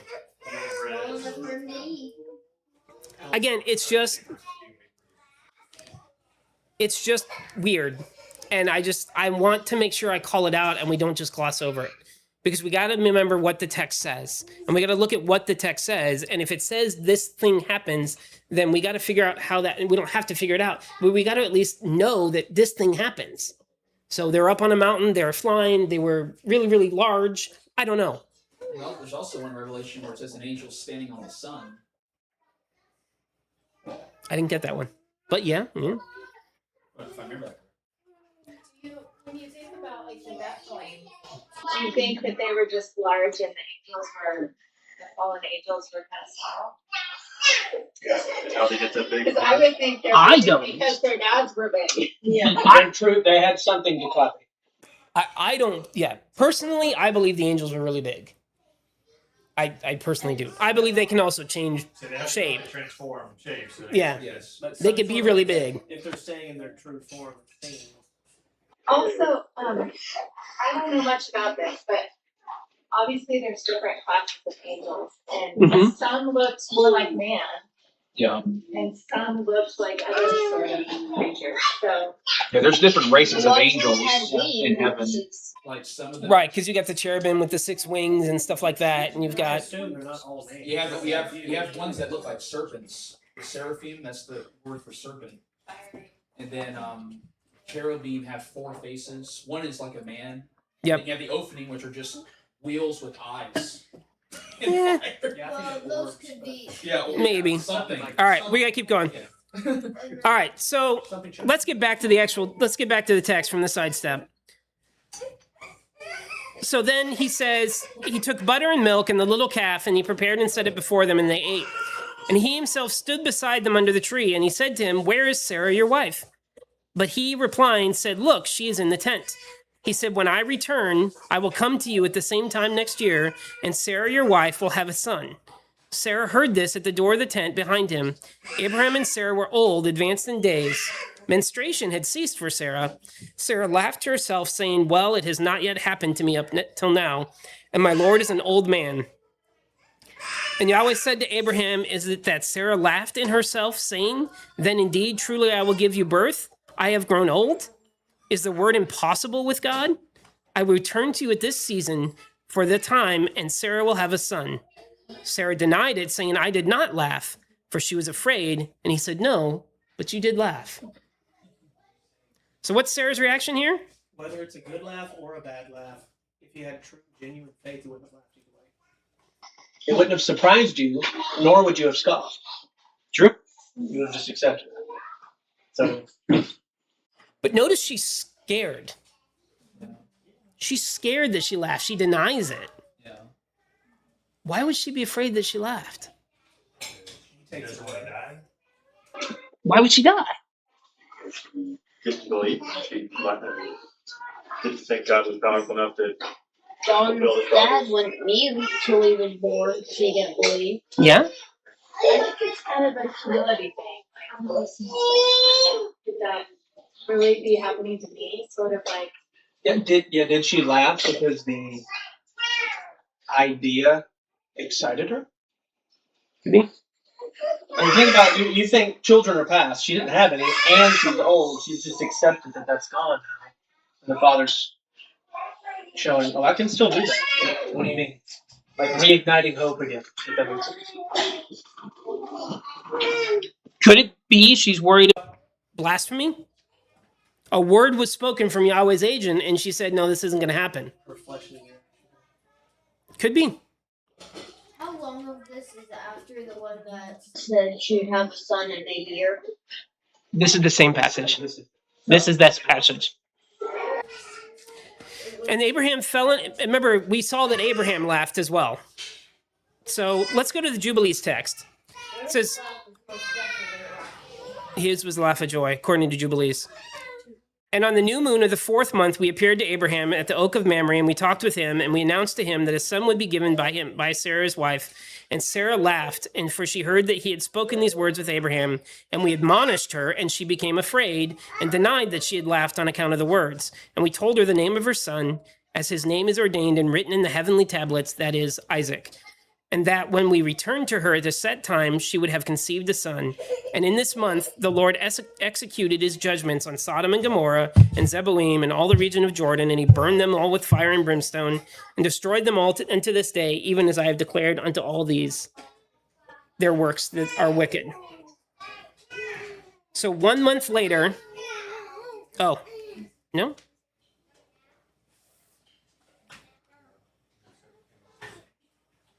There's more to it. That they are wicked and sinners exceedingly, and that they defile themselves and commit fornication in their flesh and work uncleanness on the earth. Sorry, there's more to that passage. So we've got 1 month later, on the new moon of the 4th month, remember we're on the 3rd month, on the new moon of the 4th month. Do you know what the new moon of the 4th month is? It's a day of remembrance. Things happen on his timeline. Sarah laughed. She became afraid and denied, just like we saw in the other passage. And then we have the judgment of Sodom and Gomorrah. So just like Genesis and Jubilees, it happens the same way. So let's move on to the birth. Genesis 21. Because remember, the whole thing, by faith, Sarah was given the ability to conceive. So that's where we're headed. And the Lord visited Sarah as he spoke, and the Lord did to Sarah as he had spoken. And Sarah conceived and bore Abraham a son in his old age, at the very time Yahweh had told them. And Abraham called the name of his son who was born to him, whom Sarah bore to him, Isaac. Abraham circumcised Isaac on the 8th day, just as God had commanded them. Abraham was 100 years old when Isaac his son was born to him. Sarah said, Yahweh has made laughter for me, for whoever hears will rejoice with me. And she said, who will tell Abraham that Sarah is breastfeeding a young child? For I bore a son in my old age. So remember, Isaac's name means laughter. it says that she Bore him because of faith. Yep. Which makes me think that her laugh was not a bad laugh, because then she wouldn't have had faith. She wouldn't have had faith. So more like, why are you surprised? Yeah. It's a happy surprise, just like Abraham. See how we start to, once we take the whole text together? Again, there's another thing that Sarah mocked the father because she laughed. Doesn't seem to say that. But look at this. What does Genesis say? And Sarah conceived and bore Abraham a son in his old age at the very time the Lord had told him. The very time. Do we get any timing in the Genesis version? Year. But In the next year. So in the very time, so it says same time next, you at the same time next year, and at the very time the Lord had told him. But look at the Jubilees text. In the middle of the 6th month, the Lord visited Sarah and did unto her as he had spoken, and she conceived. And she bare a son in the 3rd month, and in the middle of the month, in the time of the Lord had spoken to Abraham. And on the festival of the first fruits of the harvest, Isaac was born. And Abraham circumcised his son on the 8th day, according to the covenant which is ordained forever. And in the 6th year of the 4th week, we came to Abraham in the well of the oath, and we appeared to him as we had told Sarah that we should return to her, and she would have conceived a son. And we returned in the 7th month, and found Sarah with child before us. And we blessed him, and we announced to him all the things which had been decreed concerning him, which he should not die, till he should beget 6 sons more, and should see them before he died, but that in Isaac should his name and seed be called. So here we go. And in the middle of the 6th month, Yahweh visited Sarah, and she conceived. And then she bare a son in the 3rd month, on the festival of first fruits. So in the 3rd month, in the middle of the month, on the day of first fruits, it says a baby will be born in a year. In the 6th month, 2 months later, Sarah conceives Isaac. 7th month, the angels show up, and Sarah's pregnant. What happens in the 7th month? In the biblical 7th month, what happens? It's a party. We've got Feast of Trumpets, we've got Day of Atonement, and we got Sukkot. Is it possible they showed up on one of those days? Seems likely. We don't get that, but it seems likely. And then in the 3rd month, in the middle of the month, first fruits. Again, Isaac is born. Genesis, when I return, I will come to see you at the same time next year. Genesis 21, and Sarah conceived and bore Abraham a son in his old age at the very time the Lord had told him. And then Jubilee says she bare a son in the 3rd month in the middle of the month on the festival of first fruits. Literally the exact same day. He said within a year, and it was literally a year later. 364 days later. It ties in perfectly with what Genesis said. So, by faith, even Sarah herself received ability to conceive, even beyond the proper time of life, since she regarded him faithful who had promised. Do we see that in the text now? She laughed. She gave Hagar to Abraham. So she did this by faith. See how we might need to look deeper than the flannel graph that we were taught? She must have had faith. And we looked at how her giving Hagar to Abraham could be in faith. But we also get this text in 1 Peter that we looked at before. In the same way, you wives, be subject to your own husbands, so that even if any of them are disobedient to the word, that they may be won without a word by the conduct of their wives, as they observe your pure conduct with fear. Your adornment must not be merely external, braiding the hair and wearing gold jewelry or putting on garments, but let it be the hidden person of the heart, with the incorruptible quality of a lowly and quiet spirit, which is precious in the sight of God. For in this way, in former times, the holy women also who hoped in God used to adorn themselves, being subject to their own husbands, just as Sarah obeyed Abraham, calling him Lord. You have become her children if you do good, not fearing any intimidation. So we get this idea in the text that the obedience to the husband. We talked about this 2 weeks ago. Talked about this, why it's so important about who you marry, because he requires you to be obedient. But look at how he describes this woman. Incorruptible quality of a lowly and quiet spirit, who hoped in God, subject to their own husbands, obeyed, calling him Lord. And you have been like her if you do good. All of these are in reference to Sarah. It's not the Sarah we were taught, is it? And we've already seen Sarah's obedience multiple times. Genesis 12:5, and Abraham took Sarai his wife, and Lot, and son of his brother, and all their possessions, and they acquired every individual they acquired out of Haran. What does it say there? Sarai went with him. He said, I'm going. She went with. Genesis 13, and Abraham went up from Egypt, he and his wife, and all his things, and Lot went with him. She obeyed, she went with him. Genesis 18, and Abram hurried to the tent to Sarah and said to her, hurry and mix 3 measures of the finest wheat and flour and make loaves baked in the ashes. She obeyed.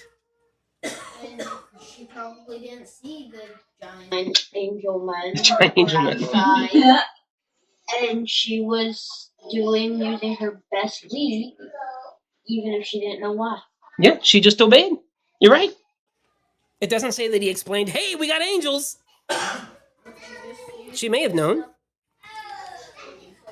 Genesis 20, I said to her, do this righteous act for me. In every place we enter, say about me, he is my brother. He told her to do this. What did we get in Genesis 20?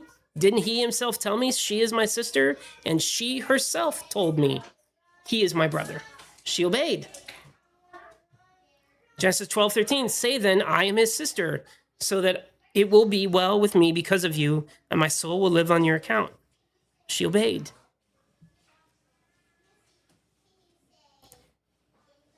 So we get this idea of who Sarah is from 1 Peter 3. Not just by faith, but her obedience, her quiet spirit, her trusting in God.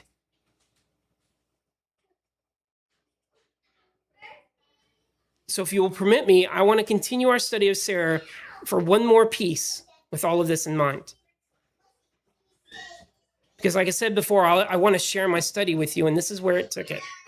So Isaac is now born, and it will work in the context, I promise. Isaac is now born, and Ishmael is around. So let's go back to Genesis. And the infant grew and was weaned, and Abraham held a great feast on the day when Isaac his son was weaned. But Sarah saw the son of Hagar the Egyptian, who was born to Abraham, playing with Isaac, her son. And she said to Abraham, "Banish this maid and her son, for the son of the maid will never inherit my son Isaac." But the matter seemed very harsh to Abraham regarding his son Ishmael. God said to Abraham, "Don't consider it harsh regarding the child and the young woman. All that Sarah says to you, listen to her voice, because offspring will be named for you through Isaac.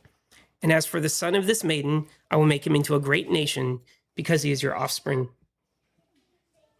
Why did Sarah send Hagar away? What is it saying? What do you think why Sarah sent Hagar away? What's it say?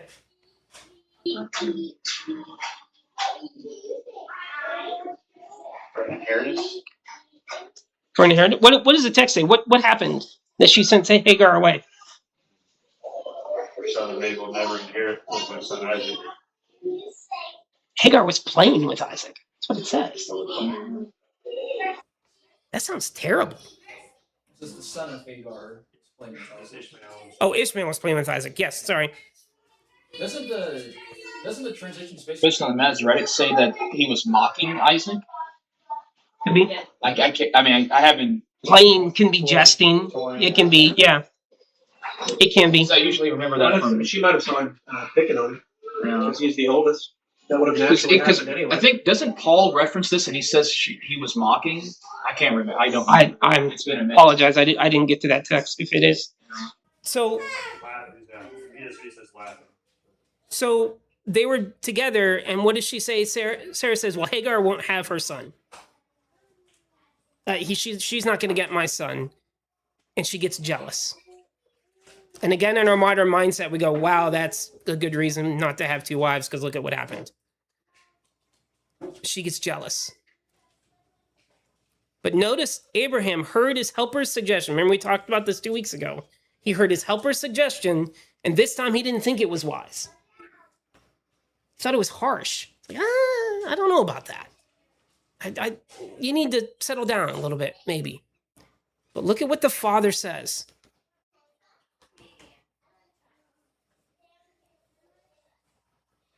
Father says, "Don't consider it harsh regarding the child and the young woman." This isn't harsh. Again, this is some tough words. Either we can trust what the word says or we can reject it. We, in our modern mindset, look at Sarah as a jerk. And Abraham being so compassionate and loving towards both his sons. But how can that be if Yahweh says her suggestion isn't harsh? Let's look at the Jubilees text.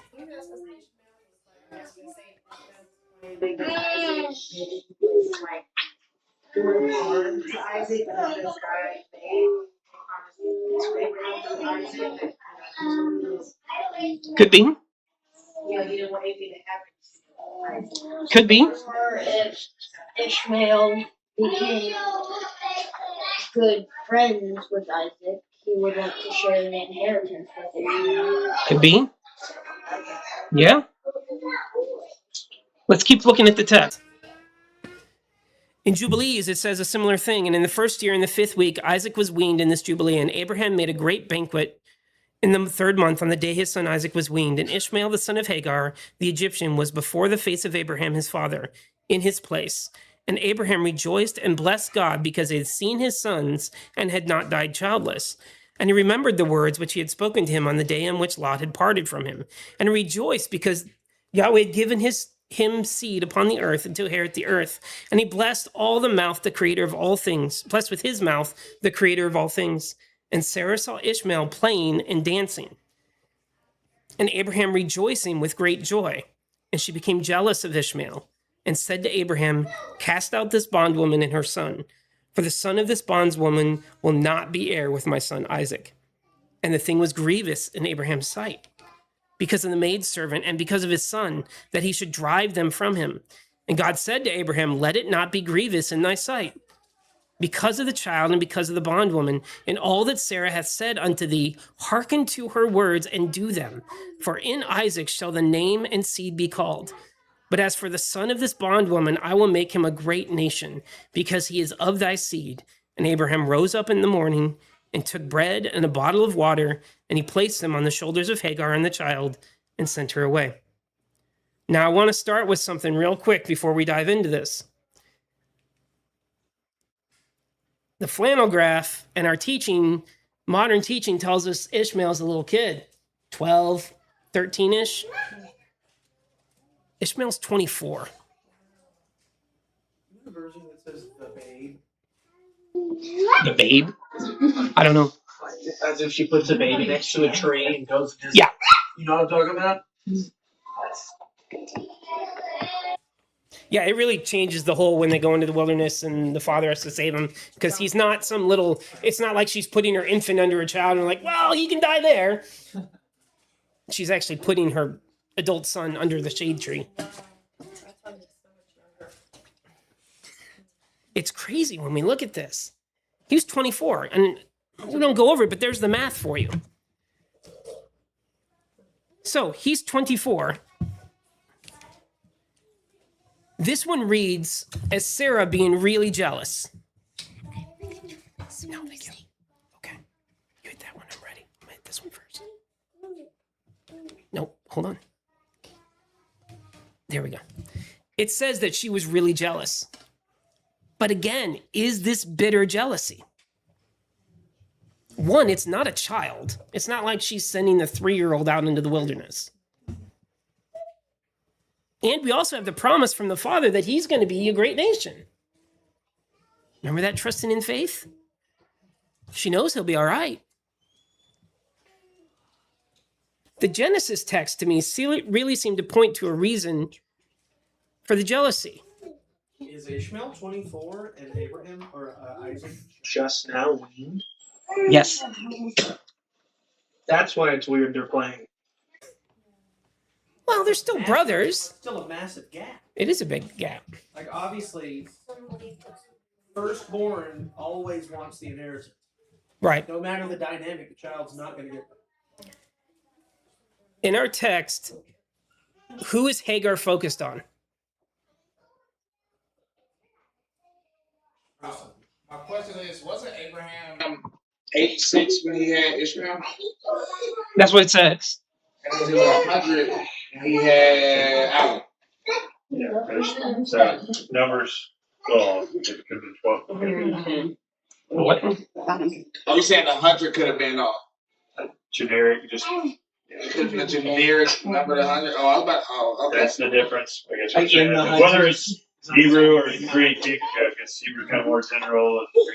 Oh, okay. Oh, that's. I was thinking, wouldn't that make them just 14? But we've shown before that Genesis likes to round numbers, so it could be he was in his hundreds or past 100. Yeah. So someone posted online and said that could it be that Sarah was very old and Hagar was a lot younger, and she didn't wanted to make sure that there wouldn't be a problem after she passed, which is a valid point. So Hagar is focused on Isaac. We see here. Who is Abraham focused on? Ishmael. So, remember Yahweh says, I don't know where I'm going on this, sorry. Hit the next one. Wait, where's Hagar focused on Isaac? I think Sarah's focused on I think that was me misreading the Genesis part where it says Isaac was playing with. Oh, okay. I thought it was Hagar was playing with Oh, Isaac. okay. Sorry. But Abraham is focused on Ishmael. He even says, here, go up one. Yep. There we go.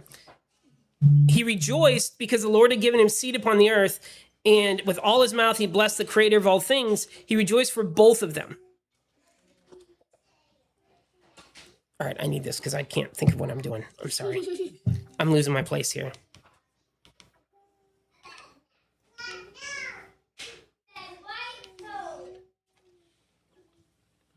No. I'm lost when I'm going. That's all right. So it says that Yahweh says it's not harsh, even though Abraham is grieved. Why would Yahweh say that? Could it be because Abraham's heart at that time was for Ishmael and it would cause problems later for Isaac? Could it have been a test to see if Abraham would follow the ways of Yahweh? Could it have been that Yahweh was not testing Abraham more than he could bear? Could Abraham have been more compassionate and this be his weak point? Remember how much he loved Ishmael. Every time the father said, your seed's going to come after you, what did Abraham say? Look at Ishmael. What about him? Abraham loved Ishmael, and it's not wrong for him to love Ishmael. That was his firstborn, like literal. That was his firstborn, yeah. But Yahweh says it is not harsh, and to do what she asks and send Hagar and Ishmael away. He even comforts Abraham and says they're going to be taken care of. Hold on, buddy. I get it. Hagar had already promised to Hagar that they would be blessed. Right. Father knows that Abraham really loves Ishmael and wants him to be cared for. And he says, you know what? Send him away, but I'm going to bless him. We don't get to read into the text whatever we want. Yahweh told Abraham to do what Sarah suggested, and he said it was not harsh. That means we don't get to then say that Sarah was a jerk for this. Because Yahweh said, absolutely do it. And he said it wasn't harsh. Sarah had faith in the promise. Hit down. Thank you. She had faith in the promise and became jealous and sent Ishmael away. Do it again. And one more. There's my slides. See, I knew they were here. We already talked about all this. Go ahead again. If Sarah was in the wrong, why would Yahweh say it wasn't harsh?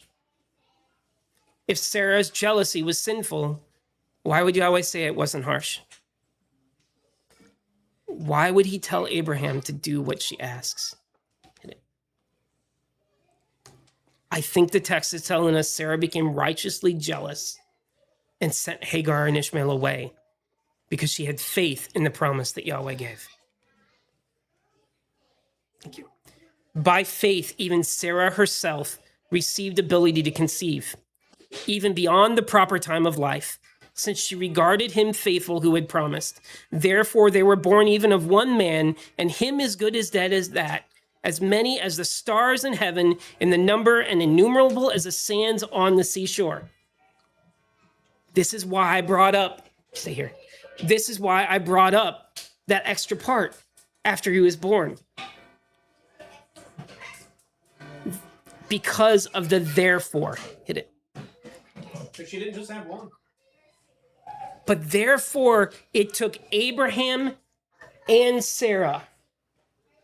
It was the faith of Abraham and the faith of Sarah to bring forth as many as the stars of heaven in number and innumerable as the sands on the seashore. Did you want to say it? No, go back up. I love how you bring that up because it says that God is jealous for us. And just her being jealous for that covenant that God had for people. It's really cool. I love that. I was thinking of Exodus 20 as well, where it says that I'm Lord your God, I'm a jealous God. Like, our connotation is very negative, like you shouldn't feel this way, but if God can feel jealous because we are turning our eye to something else, maybe Sarah's jealousy was in line as well with what was, let's just say, good and proper. I don't know, God's will. Yeah, we forget that there is a righteous jealousy. There is a righteous anger. The Father gave us these emotions and gave us these things for good things, and we can use it wrong. Go ahead, Ann. I was just going to add one thing to that, is that, like, that is really our role as a wife, too, is to, when our husband, if he's extra compassionate about something and going to go off into a direction, to bring that to their attention. Like, remember, the covenant is for him, and look at what's happening here. This is not good. Right, that's the role of the wife as the helper. Now, if he says no, I'm not sending her away, then the role of the wife is to obey to that. But your role as the wife, as the helper, is to give that wisdom, and then he's got to choose whether to take that wisdom or not. And this followed the order because God had to tell Abraham to obey his wife in this matter. So she wanted to make a decision. He's like, I don't know, I really don't like that. Then God's like, no, it's okay, let's do that. And so you have God over man and then man over woman. So follow that example. Right, and we looked at before with obedience the idea that you can obey someone who's not your authority. It just means to hear and do.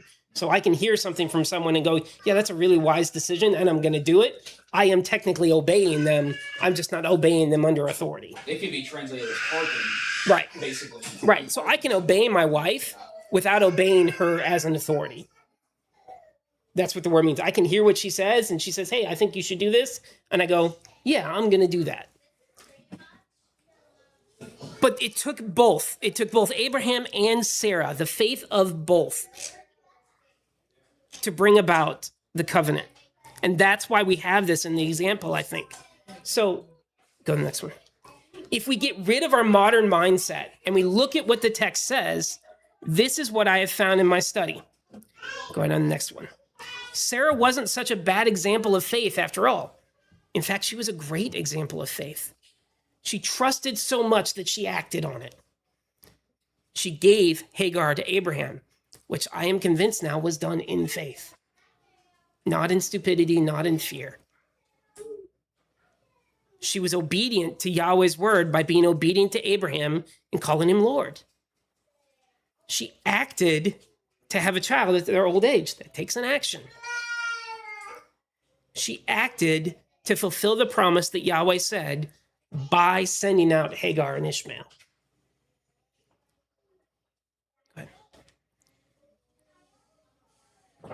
That's what our Hall of Faith is all about. And I switched it because not a man. The mankind of old bore witness to their enduring faith. See, we look so wrong at Sarah. And it was right under our noses in Hebrews.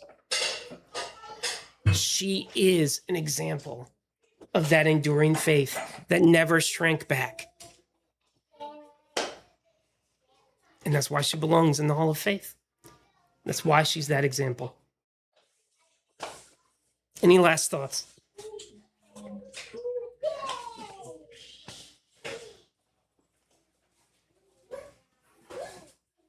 Okay. I hope this was worthwhile for you. I hope it made sense. Like I said, I always want to pay attention to the words in the scriptures. Bryson's phrase all the time that says, I didn't write it, I just read it. But it's true. I didn't go into this study going, let me prove that Sarah's a great person. I went into the study going, why does it say by faith she did this when I've been taught that she was faithless? So I encourage you, don't just stay on what we've learned. Don't just stay on what we've taught. Go and look back and look at the words, as we've done here and as we continue to do. For those of you online, thank you for joining us. I pray it was worthwhile for you. We're going to go ahead and go to our time of prayer. We'll leave it open if you'd like to put prayer requests in the chat. We'll definitely pray for you. I pray that you have a great week. Thank you.